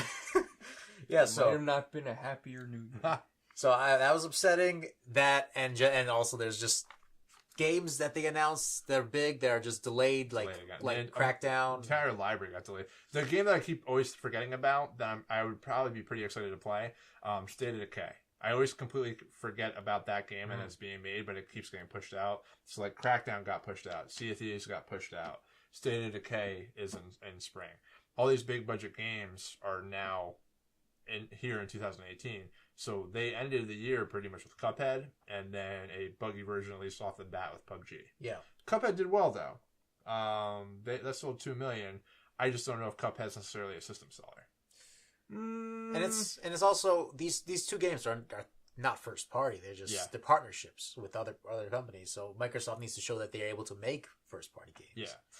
Yeah. For flagship games for their title. Yeah. So the big one that hit you though is Scalebound. Yeah, that stung. Yeah. I was excited, and I understand that it needed to be canceled. Yeah. Because it was not going well. Yeah. I've been reading up, and it was going to be bad. They had to cancel it. It was a mercy killing. Fire. It was a mercy killing. I'm still salty, and they didn't give me anything else to fill that void. Mm-hmm. So my number one, well, one of them, one of the disappointments is Microsoft's lack of games. Another one is the fact that... Do you want to do round robin? Oh, right, yeah, we'll do round robin. So, John, what was your biggest disappointment this year? Well, I was really looking... Or one of them. I know this is probably yours as well, and yours somewhere on there. Yeah, so I'll probably Battlefront 2, we can say. Was that one of yours? Not mine. Not yours? Okay, that's one of mine too, so we'll talk. Because I was very excited to get that one, because the first Star Wars disappointed me in so many ways this year. Well, see, like I said, I always say the Battlefront 2 on the original Xbox, like that game's just phenomenal. And when they brought out Battlefront, the first one last year, or was it 2 years ago now? I don't know. 2 years ago. Well, that I know because they were flip flopping. It's Battlefront, Battlefield, Battlefront. Right. So it looked great, but I didn't hear some like good graphically. It still looks amazing. Yeah, and I was the one that was following the Free Radical story where they were working on Battlefront 3, and they were gonna have like a dark Obi-Wan and a dark Yoda story, stuff like that, and it was gonna be you can actually have a ground to space fight battle. Thing they still haven't done. Right. So, but then they went under. Free Radical went under, and then this whole went into hiatus, and then finally EA got the rights to it, and then they were going to say, oh, we're bringing out Battlefront. So when I saw what it was, it didn't look interesting to me. It looked beautiful as hell, but the gameplay, I wasn't interested because it was still like, they barely had space battles, right? If they had any at all. I think they eventually had the space battles. The Death Star. Well, the space battles like were there. Like they had they had the vehicle battles. But they had a lot of ground battles. I think they brought in. I think the it's either Criterion or EA Motor or something like that. They had them come in specifically to do the vehicle combat and stuff like that for Battlefront. So they had multiple studios working on it. So I mean, like I said, it looked great, and I watched some people play it, and it looked interesting, but it wasn't like, oh my god, I had to have it. But then talk about Battlefront 2, it was going to look awesome. They're going to have the heroes, villains, stuff like that, and they're actually going to have a story. And I was like, a campaign. And I was like, wow, okay, cool. Yeah. And wait, so the campaign is canon? Yeah. Really? Yes. Yeah, anything Disney Star Wars universe. Yeah. So I was excited for that, but then we hear about the microtransactions, and they kind of spoiled it. And yeah, I mean, I played the beta. I just was not having fun with the beta. From the multiplayer beta, I just was not enjoying it. So that kind of soured it a little bit. I was like, all right, let me see what happens. Let's see what the reviews came out, and the campaign wasn't good. Yeah. Or at least people say it wasn't good. Some people like it, some people didn't. It seemed like, from what I read, it was a lot of shoehorned, hey, you need these heroes in it. Right. Like, we need to push these guys into this campaign for no reason. Mm-hmm. And it was a short campaign. But... And then the microtransaction happened. The entire aura surrounding this game was just bad. From the week out to through launch and even after and post-launch. So yeah, I mean, I agree with you. That's probably one of my big disappointments. Yeah, because I was actually excited for that game. And, yeah, I was too. And there's not many games that excite me anymore. Like, I feel like my way of thinking with games is I'll usually wait a while to get it till the price comes down. But this game I was kind of excited for. Yeah. And it was a very big letdown. So. The thing was, like, the gameplay I thought they kind of nailed with the first Battlefront. I think they just need to expand upon what they had in that gameplay. But, like, whatever they did, like, it just didn't feel right. Mm-hmm. So yeah, like I said, it's one of my disappointments as well. So now we're back to Jonah. Hell yeah, because we had the same. You guys one. right, I got you. So this one ties in with my third one, but I'll get to that later. Is the we're gonna agree on one of them. Yeah. Loot boxes and microtransactions. Overall. Okay. Mm-hmm. It's just became such a huge story. Very quickly. Yeah, very quickly. Out of nowhere, it seemed sometimes. Like before, they were talking about it, I was like, oh, I can't believe this was here. Then all of a sudden, bam, every story was about microtransactions. Yeah. You had game after game, the Need for Speed. Need for Speed was it, but they were quiet about it. Yeah. EA had them, was also very quiet about it, but nobody was talking about it because it wasn't Star Wars. Yeah. So Star Wars Battlefront. Shadow War got some heat for it. NBA got some heat for it. Forza got some heat for it. Yeah, and it just kept going Destiny got heat for it. Yeah, and it's just it seems like this is like a Pandora's box was open and it's never gonna close again. Well, they have to go back to the drawing board. Yeah, like Call of Duty got wind of everything happening with Battlefront, and they're like, "Oh well, we're gonna turn off microtransactions and we'll come back to it at a later date." It's like, okay, yeah. So I just hope that 2018 this won't be as big of an issue. Like I'm sure it's not going to get fixed that quickly, but maybe they'll just know that something went wrong somewhere. Yeah. And I don't have to worry about it as much. Well, I think too the idea was there's other things that are being involved now. So we have like governments that are trying to outlaw loot boxes now. That's going to change. That's going to have to change. I know with China they force the loot boxes to show the possibility of getting something good. The percentages. But I think eventually loot boxes are just going to go away and it's going to have microtransactions. You're going to be able to buy X, Y, Z. Because like I said, I don't even like that in Destiny. Like if there's an emote that I want, I have to actually buy silver, buy the actual bright or illuminated engrams, and then break that stuff down to get the actual dust in order for me to buy what I want out of the list. Yeah. I think that's how that works anyway. Yeah, that's how it works. So yeah, no, I agree with that. It was the year. Yeah, so we'll see what happens next year, but so that's mine. That's my second one. This is probably solely me around the same what you guys have played. I still have yet to play it. Friday the 13th. Oh yeah, I mean that's okay.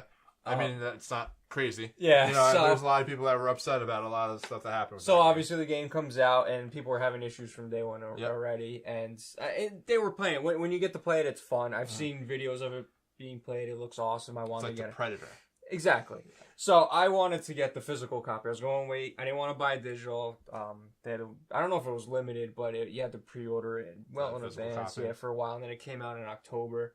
Actually, it came out just before Friday the 13th. So I get it. I go to put it in, and it didn't even work. And this is for PS4. So the fact that I waited so long to play it, I was hyping myself to want to play it, and I was going to play it on Friday the 13th, and I couldn't play it. That was such a bummer to me. Yeah, and that game's been riddled with problems too. Like even when it first came out, server issues was a big thing. Server issues, I guess, have probably stabilized a little bit now, but they were still having a lot of issues. Their heart's in the right place. They're still adding on to it, I guess. They're doing campaigns. Yeah, they have new skins. They keep adding some characters from the various movies. Okay. And obviously Jason has his different forms and stuff like that. So yeah, they're updating it constantly. Yeah. There's a new. I think they just came out with a kind of like a single player mode, like campaign sort of thing. Uh-huh. But like I said, I didn't get to play it yet. I really just want to play it on Friday the 13th. It's gonna be like a Friday the 13th game. I'm just gonna plug it in on Friday the 13th and play it. Yeah. But that was a big disappointment to me because a game like that I like to see do well because it is pretty cool and it is fun when people play it. So it's they took something that. Like, for instance, they had a Nintendo version of Friday the 13th back in the day. And a lot of people thought it was not good at all. I mean, if you're a kid playing it, you get bored in 5 seconds and turn it off. I think I played it for 5 seconds once, and I turned it off and never wanted to play it. But this game is cool. This game, anyone can jump in, and you're either a counselor or Jason, and it's cool. It's kind of like a good evolve. Yeah. Yeah. Mm-hmm. That's what Without the nonsense. Well, it depends if it works or not. Yeah. So, but that's a good one. That was definitely one of those that disappointed me. So my second one would be Mass Effect Andromeda. We had a big thing about now, that for a while. I want to preface this with saying that I actually never put in Mass Effect Andromeda.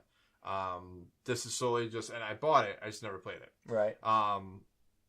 But because of everything that was surrounding that game, from the crashing or the terrible facial expressions, I didn't hear anything good about it. And again, this is just from a media standpoint. Some people say it's not as bad as a lot of people are saying. But either way, it was bad enough to the point where the sales weren't there, and it was enough to close down a studio. At the very least, it's a mediocre game. Yeah, it might not be as bad. It's not what you expect after the Mass Effect trilogy. And the other thing is too is that they're saying because this all happened, they're going to shelf Mass Effect, which is a huge franchise for the immediate future. They're gonna have Anthem. Well, they need a new table like us. See, they had a flat table. Their ideas were not. They weren't turning their heads. So now they have to sit in a circle. Yeah. So BioWare proper is working on Anthem. There's been rumors that their Dragon Age 4 has been worked on. Is Dragon Age 4 out? No. Dragon Age Inquisition was the last 3. one. That was 3, I think. That was 3. So there's rumors that Dragon Age 4 is also being worked on. So they're going to be busy for a while. I'm assuming they're not going to touch Mass Effect for a while. But Casey Hudson, the head guy of BioWare now, he was part of the Mass Effect trilogy, came back. So I'm assuming eventually you're going to go jump back in and try and build a story off of it. And take another stab at it. Hopefully it would be a lot better. But that would probably be one of my disappointments, because I was really into Mass Effect. I played 2, played 3, loved the multiplayer in 3, and I was like pretty pumped because the multiplayer in Andromeda was going to be the same. But at the point, like with everything else that was out at the time, the bad PR that I was getting, the bad reviews I was getting, I just didn't want to touch it. I just couldn't bring myself to put time into it if I wasn't going to really enjoy it. Yeah, that's another thing too with that game. It kind of came out when everything else was kind of coming out, so it was either going to be, if it was classified as awesome, it would have done well, just because. Yeah.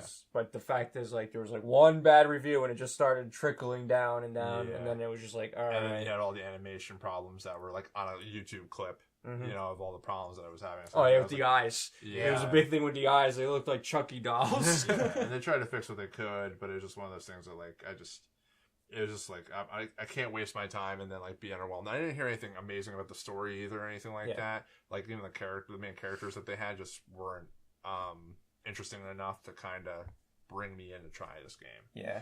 Unfortunately, I think, again, we talked about it in previous episodes.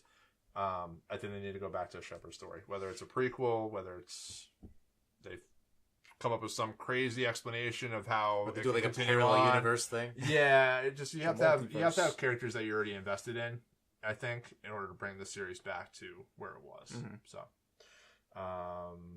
that's my second one. What's third one, Jonah? Okay, so for the third one, Destiny 2. Yep. Yeah. Okay. I'll share that with you guys. Well, that's gonna probably that's all of our thirds then, right? Yeah. All right, so let's talk about it. Here we go. So Destiny 2. This gloves off. This is not coming from a place of hatred. No, and that's really a big part of.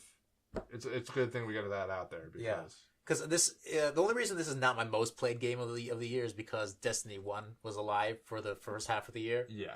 And I played this a lot. It's just some things about it that I think that they need to go back to. Yeah.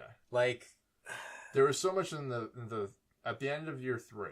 There was so much there that was not in Destiny 2. Yeah. It was almost like Bungie was split into two groups, and one team was working on Destiny 2 the entire time, and the other one was working on the Destiny DLC, and they weren't talking with what they were changing. They had like, hey, what are you guys working on? I'm not telling you. And that's what's so surprising, because Luke Smith headed up King's Fall expansion, which they added a bunch of stuff into, pretty much, I think, fixed the game for the most part. Probably the peak of where that game needed to be was in King's Fall. and then they come out and they pretty much rip it dry. Like they questified everything in the Taken King, and we barely have any kind of quests now.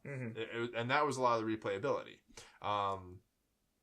And the guns are an issue, the exotics are an issue. Nothing really feels special, but your character feels weak now. You're not as powerful as you used to be, just because. And this is like a side product of the primary weapon being the most used weapon now, primary and secondary, and they're both just the same type of weapons, because the special weapons and heavy weapons were made into power weapons, but there's no reason to use anything other than not heavy weapons. Primaries.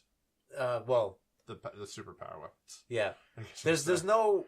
For heavy weapons, the only thing you need to use for anything, PvP, PvE, is rockets. Cluster bomb rockets, a specific type of rocket. Yeah, which there's multiple of them now. And it's... Yeah, there's... And I think the easiest one to get is the Curtain Call. From the Vanguard. From the Vanguard. And the other one I use a lot is the Raid rocket. Yeah, that one's good. Sense. That leaves snipers, fusion rifles, shotguns, grenade launchers. They're all useless. Not useless. For PvP. Play the game. Yeah, so wink. Grenade launchers have some use in PvP. You might have to wink with your other eye now that you're... I'm using my wrong eye? And then... You just look like you're having a stroke from the side. But in PvE I have content... trouble winking. Well, don't worry, you'll figure it out. You'll grow into it. In PvE content, there's no reason to use anything but a cluster bomb rocket for damage or ad clearing, anything like that. Yeah, I mean, for PvP, so even with the sword and stuff like that, same kind of thing. A lot of people use the sword in PvP. I want my raised lighter back. That's what I want back most. But the thing is, and we talked about that too, is the swords. There's so many legendary swords, but they all have the same. They're all the same thing. There's some slightly different things. Yeah, but you can't tell most of the time. Yeah. And snipers and stuff like that. I year 2 of Taken King, I was super into snipers. I had my primary load. I was like a scout, a sniper, and a machine gun for Taken King. Yeah. And then I missed the LMGs, the machine guns. Yeah. They got the submachine guns now because of that, and those aren't good either. Some of them are. But again, for Crucible, they're primary. Yeah. It's just, and also another thing, Eververse. This ties in with the loot boxes. Yeah. The best shaders in the game are behind Eververse. Yeah. And in the beginning, remember when Destiny 2 came out and there was this whole controversy about how shaders were just what was it? Finite. You use them and they're gone. Yeah. Right. Then Luke Smith was like, "Oh, you'll get a ton of them," and you will.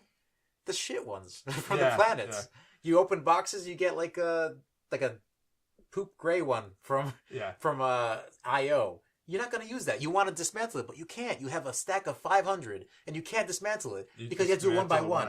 One by one. And I have that just in my vault, 7 stacks of just garbage.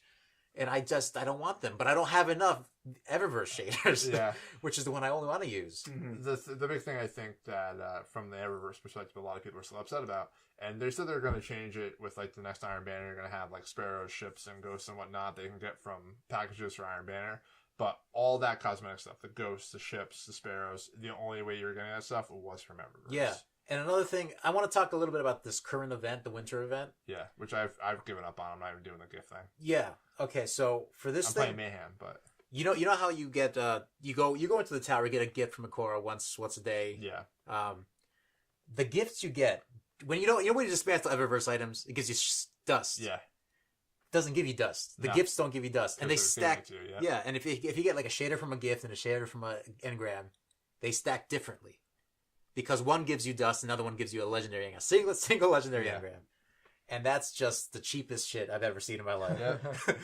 I'm trying to buy armor, because and that's not in the gift engram pool anyway. You can't get armor from that. There's 2 class items. One of them comes from the gift engrams. One of them comes from the set and class item comes from the engram. And shit, I lost my train of thought. What was I talking about? Eververse. Engrams. Right. So the gift engrams only give you shells, sparrows, no ships. Actually, maybe. But they don't give you dust, so you can't use any of those to dismantle to get more dust to buy something that you want from the And that's why I gave up about it, because that's what I was hearing. I was just like, I'm not even going to bother. Yeah. Like, it's just not worth my time. It's just, it's like, it's so bad that I want an apology. I actually want an apology. I like written one. They've already done apologies. They've done like 2 this year. Yeah, but I want one specifically for this moment. Yeah. That what you did, you fucked me. You fucked me, Luke Smith. Like, that was garbage. I remember, I think I saw a clip of one of the, I think it was Broman, one of the streamers, Destiny streamers. Yeah. And he found out about the stacking, like one of them dismantles into legendary engrams instead of dust, and he freaked out. And I was like, that's exactly it. This is garbage. Yeah. And there's no way you expected us to be okay with that. Yeah. I mean, I will say this, and I'm disappointed for the exact same reasons. I will say that the new expansion that gave me something to chase, which I like, but everything else tied around it, and it's more of a disappointment for me now, because I'm still playing. You're still playing. Yeah. Periodically. But it really sucks because, like, even though we're still playing, a majority of the people we used to play with have been turned off by these changes that they made. And it's a lot harder to get... They actually shut down a podcast because... Well, for our buddy Jorge, shut down his podcast. He's just nothing to talk about that's positive at this point. Yeah, so it'll just be like just go talk about what you hate about the game now every week. Yeah. And for me, it's I would be playing a lot more if these problems didn't exist, or at least were told to me that they would be fixed anytime soon. Well, supposedly they will, but they're all on holiday right now. Yeah, I know, but just give me like a Twitter thing while you're in your like bed, and just like we're working on it. Well, they've said that they have a lot of things planned for this year or whatnot. They just got to deliver. At the end of the day, they have to deliver, because the changes that they've made so far haven't fixed everything. Yeah, that's the problem. Have they fixed anything? Well, the thing is too is, like, I don't know how much of a branching arc kind of goes through this, in the sense of the changes that they want to make. Can they make it without Activision's approval? And that's the big question right now. Yeah. Is it an easy fix that they can change? Because I figure all they'd have to do is add certain things to the loot pool, in the sense of ships and speeders and everything like that. But if Activision's like, people are complaining, but we're making $1 billion on the eliminated engrams right now, or the dawning engrams. Do you really want to take that out? And it sucks, but at the end of the day, you have what's called in the gaming world whales that will go and throw $100 down to get a full set of dawning armor. Yeah, honestly, so that sucks. But if they just kept everything the same, just let the gifts dismantle into like half of what you would normally get, I wouldn't be as mad. Yeah, just so I could get a little bit of help getting what I want from the Eververse. I'm saving all my dust up for the day that they sell the selfie emote. Oh yeah, I got that first day. Oh, did you? Yeah. I know I'm gonna have to wait until it's sold. I know it's gonna happen. I'm gonna have to wait until it's actually up there for sale. I know. Like right now in Eververse, there's the exotic ghost that gives you extra public event loot. Yeah. I don't know exactly what extra loot is. Like, do I get an extra chance at some exotic? blues and coins. Yeah. If it gives me an extra exotic chance, then I'd be okay with that. Yeah. Well, 3 of coins is broken evidently right now too. They haven't fixed that. The faded engrams I like, because that gives you exotics that you don't have. I thought that was a nice change, because I got my Jade Rabbit. I got the Colony.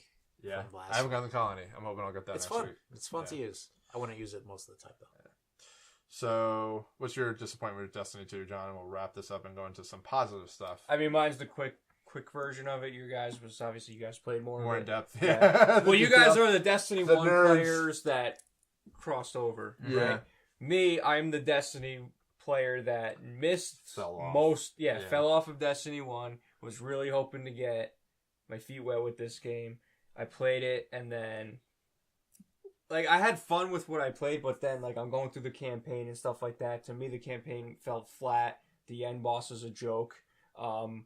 The idea that people were rushing to get to level 30 right away, like, kind of was just a joke to me as well, to the point where it's like, or whatever it was. I do want them to make the journey to 30 meaningful, because 20, yeah. I mean, like people on everywhere were like, oh well, I got to 30 already. It's like, but what did you like? Is it meaningful? As it is right now, the entire game is the end game, and there is no end game.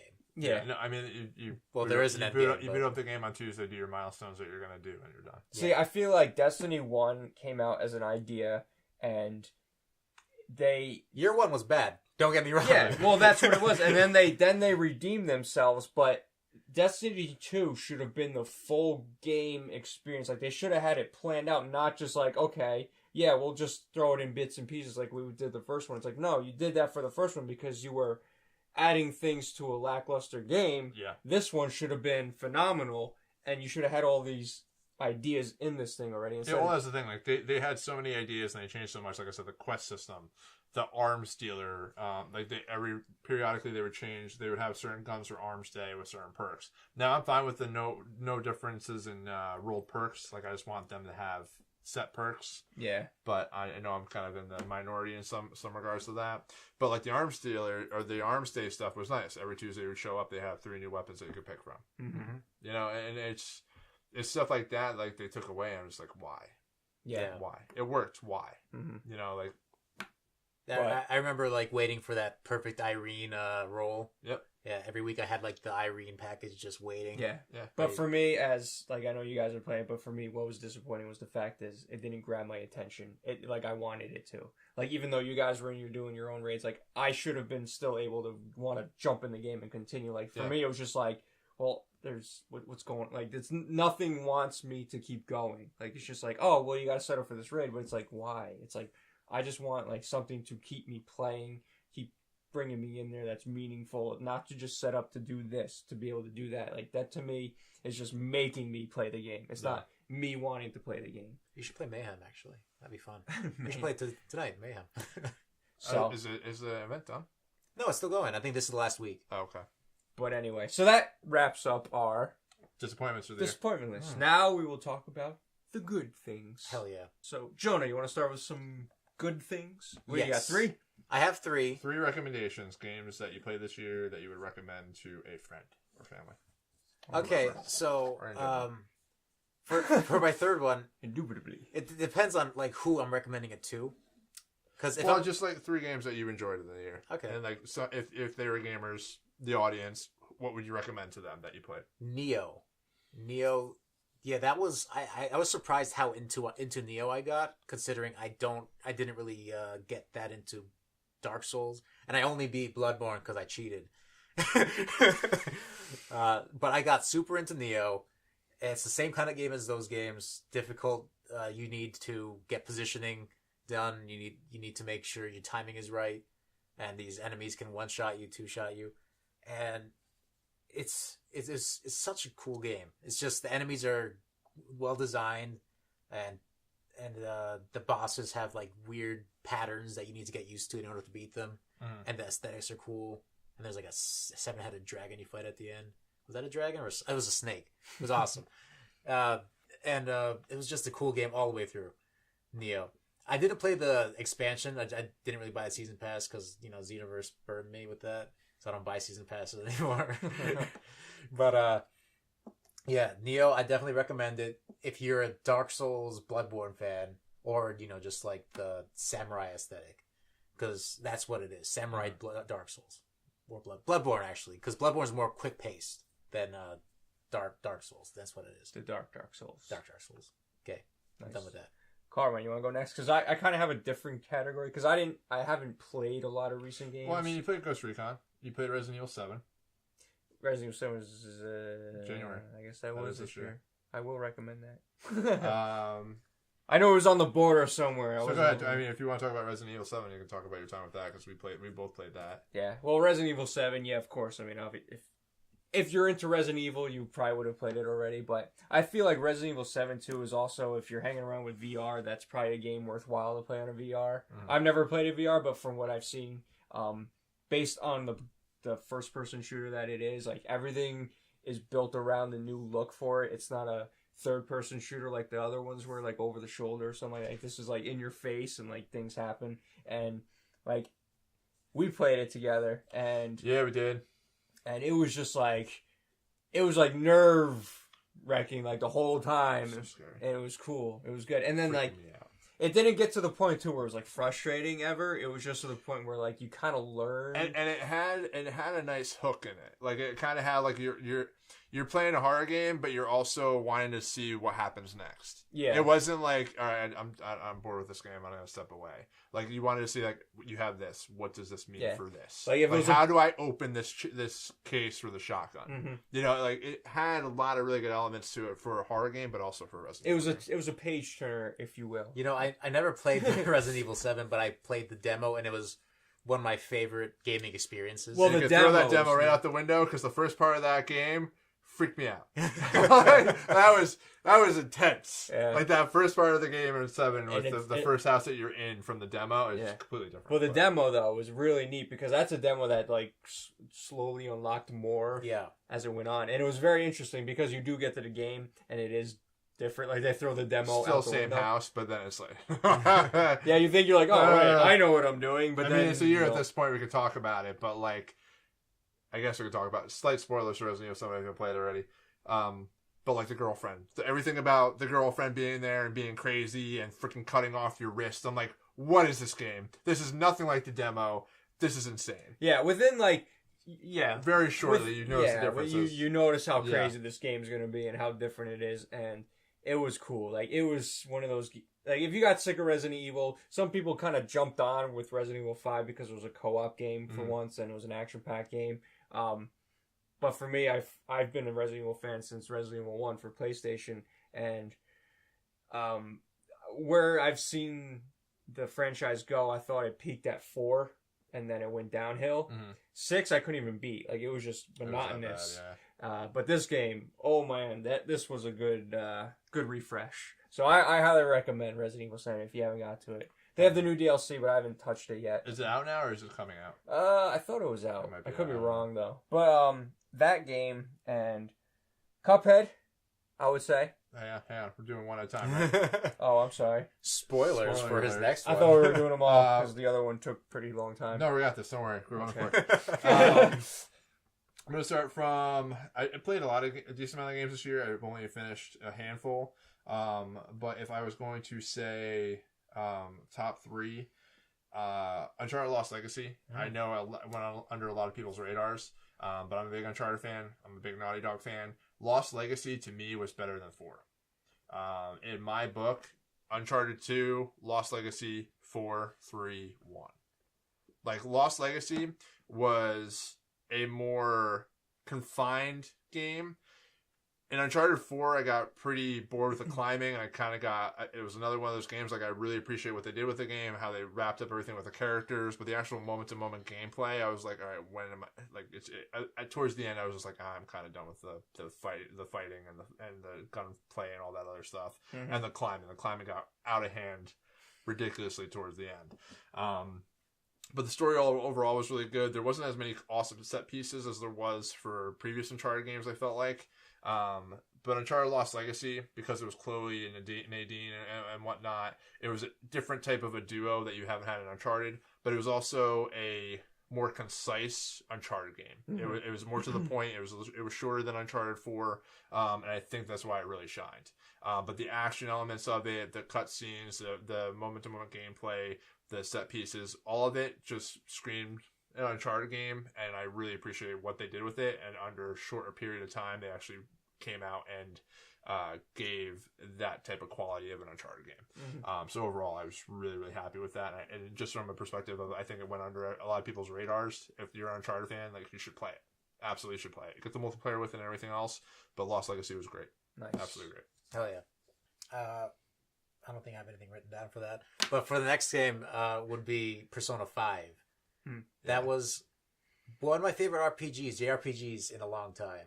I don't know why I liked it more than 4, because I think 4 had better characters, and I think 3 had better music. But I played this more than I did those two. And it's just... It was... Even though, like, it's a long game, and I played it twice. I played New Game Plus, and I did a lot of the same things. Yeah, which is usually for me a standard. Like, if I'm willing to go back and play it a second time, it must be a pretty good game. Right? I enjoy it that much. Yeah. Yeah. So don't start it unless you have like the the dedication to go through about 100 hours. Yeah. So, which is I know rare right now. yeah. That's why we have John to do our research for us. Exactly. Man, that game is great. And I think I don't really want to talk too much about it because this is a game that has a lot of spoilers that you don't want to get spoiled. But overall, happy with the game. Yeah, very happy. Living up to the hype of it. Yeah. And if you like JRPGs, check it out. If you don't, you're not gonna like it. Yeah. Okay, so next you go ahead.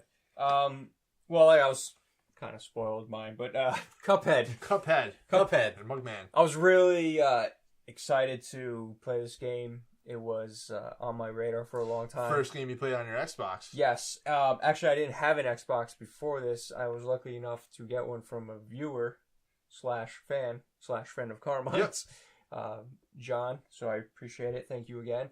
But anyway, we caught this. What was it?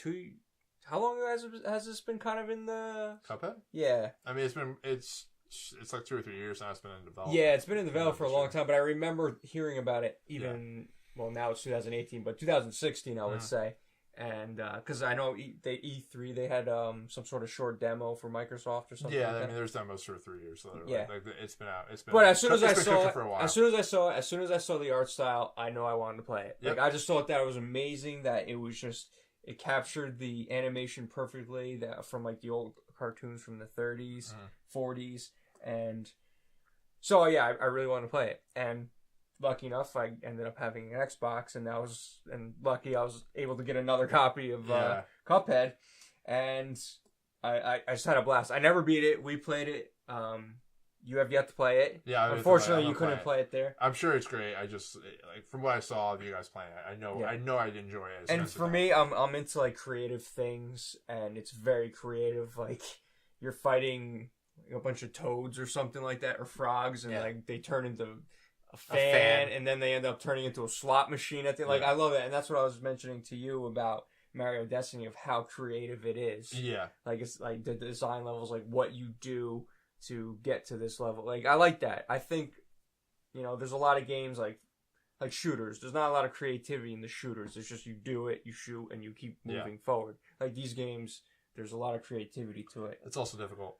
It's very hard. Yeah, it's difficult. It's meant to be like that. Yep. And it's cool because the way it's laid out, you don't get stuck somewhere. Like you can work on one boss, and if you get tired of it, try a platforming level. If you get tired of that, try another different boss over here. And so it gives you something to do. Of course, it's going to be frustrating eventually, but it's nice that it's not like, here's a boss, you can't beat him, screw it, you're screwed. You can't progress, you can't. But when you do beat the boss, you feel great. Oh, it's fun. Yeah. So. And it's great. It's co-op. It's one of those games that maybe co-op makes it a little harder, but the idea too is with co-op you can actually keep reviving each other if you're fast enough. So it's definitely a game you're going to need practicing, but it was definitely a highlight of this year for me, or last year, 2017. So also one of the things that I didn't notice initially, but like later on in the stream when we were playing it, I noticed that their finger guns were snaps.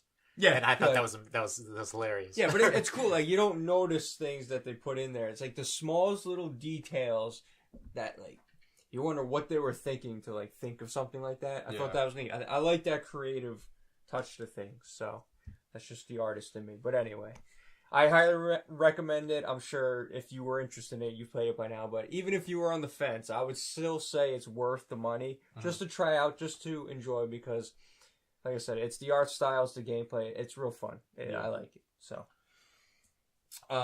second recommendation for me, pretty hot off this one, so I'm pretty still pretty positive on it. We talked a little bit about it before, but Super Mario Odyssey.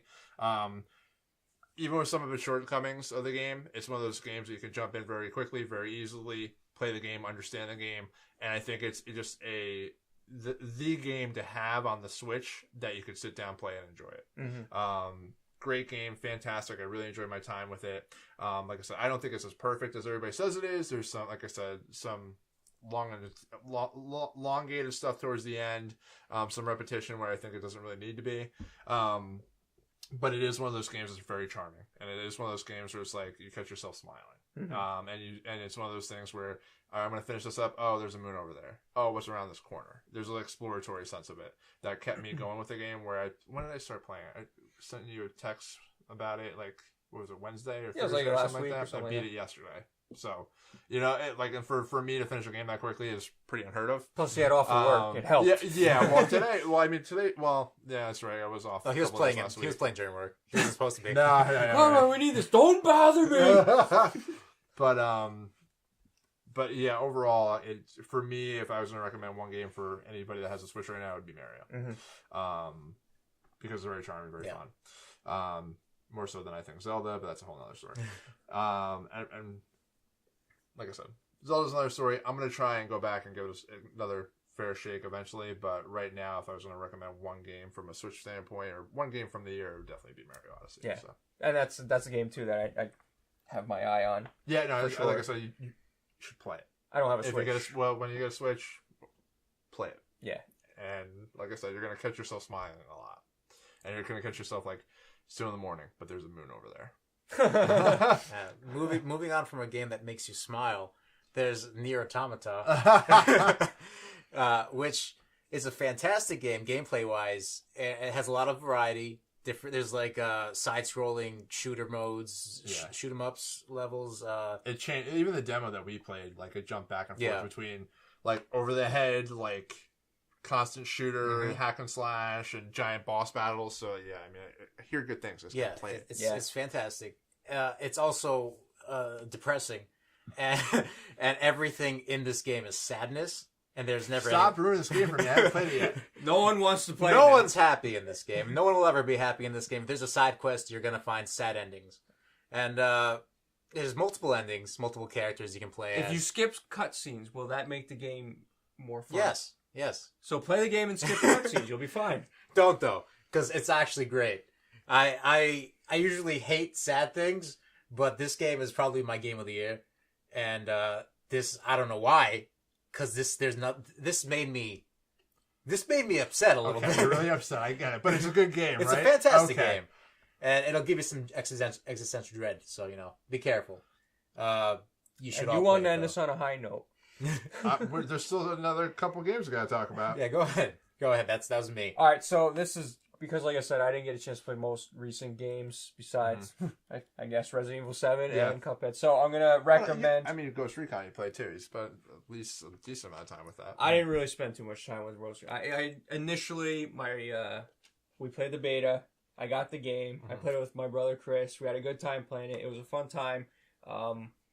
And then again, it kind of came out when a lot of other things were coming out, so some people kind of jumped over. Everything came out in March this year. Yeah, but it's fun. And then I did play, like I was saying, I'm playing the Predator event, which is such a good time for me because I'm a fan of the franchise. So I would say give that game a chance. If you haven't already, give it another chance. It's fun co-op. There's stuff to do.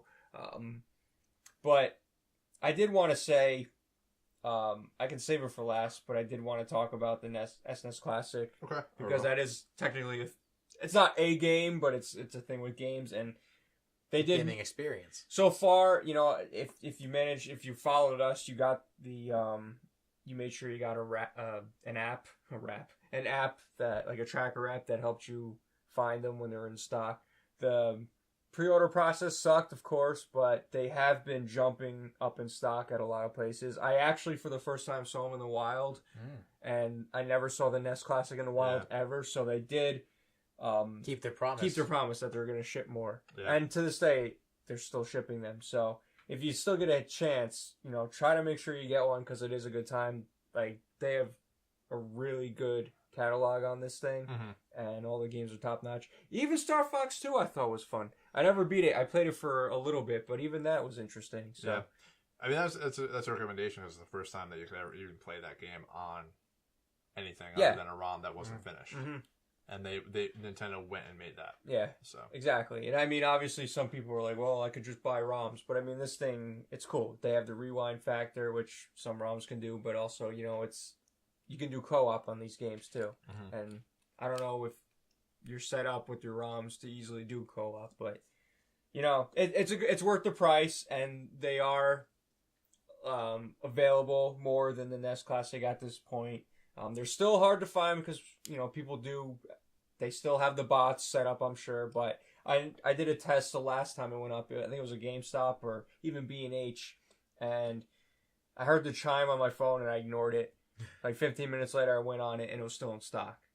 So, it's starting to slow down a little bit. And then I went to Walmart and I actually saw physical copies of it. I was like, oh my God. But I would recommend, if you can, do that because it's, that was a surprise for 2017 that they were actually keeping their promise. And it's definitely a good collection. So keep an eye out for that. Last one, right? Yes, one. Down 3. Horizon Zero Dawn. Talked about it a bunch. Really liked it. Me and Jonah both played through it completely. Yeah, completely. You played it? Okay. That game is just very special. Looking at it from a perspective of that, it was Guerrilla who did Killzone, and they're jumping and making this awesome open world game that I continuously want to be in, that I enjoy the moment to moment gameplay of, that I feel like I'm not constantly just doing fetch quests. There was a decent amount of challenge to learning how the game works, how the enemy types work. The story, fantastic. I thought it was a very well done story. I thought there was a lot of wonder in the world and trying to figure out everything that happened in the past of this game.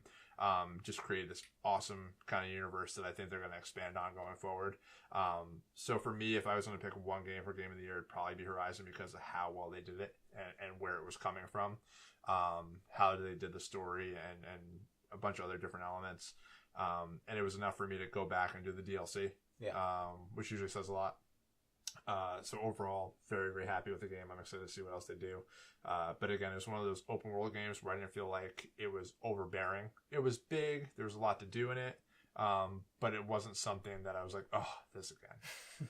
So, usually a good indicator. So for me, did you guys have any honorable mentions outside of your 3? Real quick, don't have to go explaining, but yeah, Mario Odyssey. Yeah, that was definitely an honorable mention. What about you, John? Anything? No, I mean, Ghost Recon. What's that? Other than Ghost Recon? Other than Ghost Recon. I mean, I can say another hardware thing. I was very highly impressed with the Nintendo 2DS XL. Yeah. I thought that was good.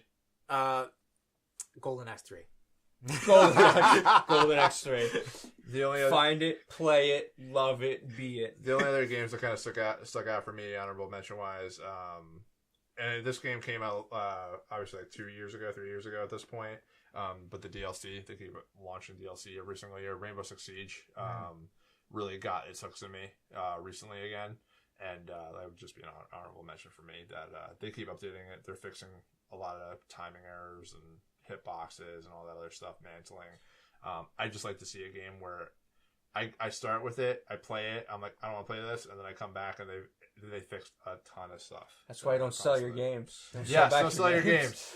That's the tip. Like Ghost Recon that I now upset I can't play Predator. Yeah, you just gotta get it. Not Predator. So that's it for me. It's a good year. Fantastic overall. year. The 3 games I said all came out 1 month after each other. It was like, I think it was like March, April, May.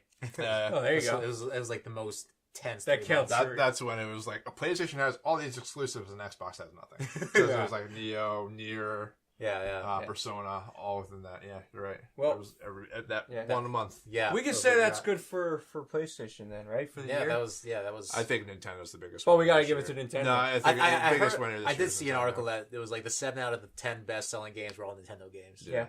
And I mean, for what Nintendo did with the Switch is just unbelievable. Everybody likes a turnaround story. Yeah, and I feel bad for Xbox. I have an Xbox, so I want to say good. Their game services are great. Like that rental service, the Game Access. Yeah, the Game Pass. Game Pass. Sorry, it's so cheap, and you have unlimited amount of games you can play with that. So, like I said, Xbox does well with services. They just got to work on the games. Yeah. Definitely.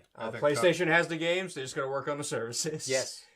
Yeah. Nintendo. Or just my PlayStation Store loading up without freaking waiting for a period of time. That's still a thing. I get stuff done faster on my phone at this point than actually booting it up from the console. Yeah, and Nintendo, just keep up the good work. Well, fix your online and your headset. That too. System. So they got the games and don't have the service. Biggest question this year, and we'll see, is just can they keep it going? Yeah, well, that's keep it rolling.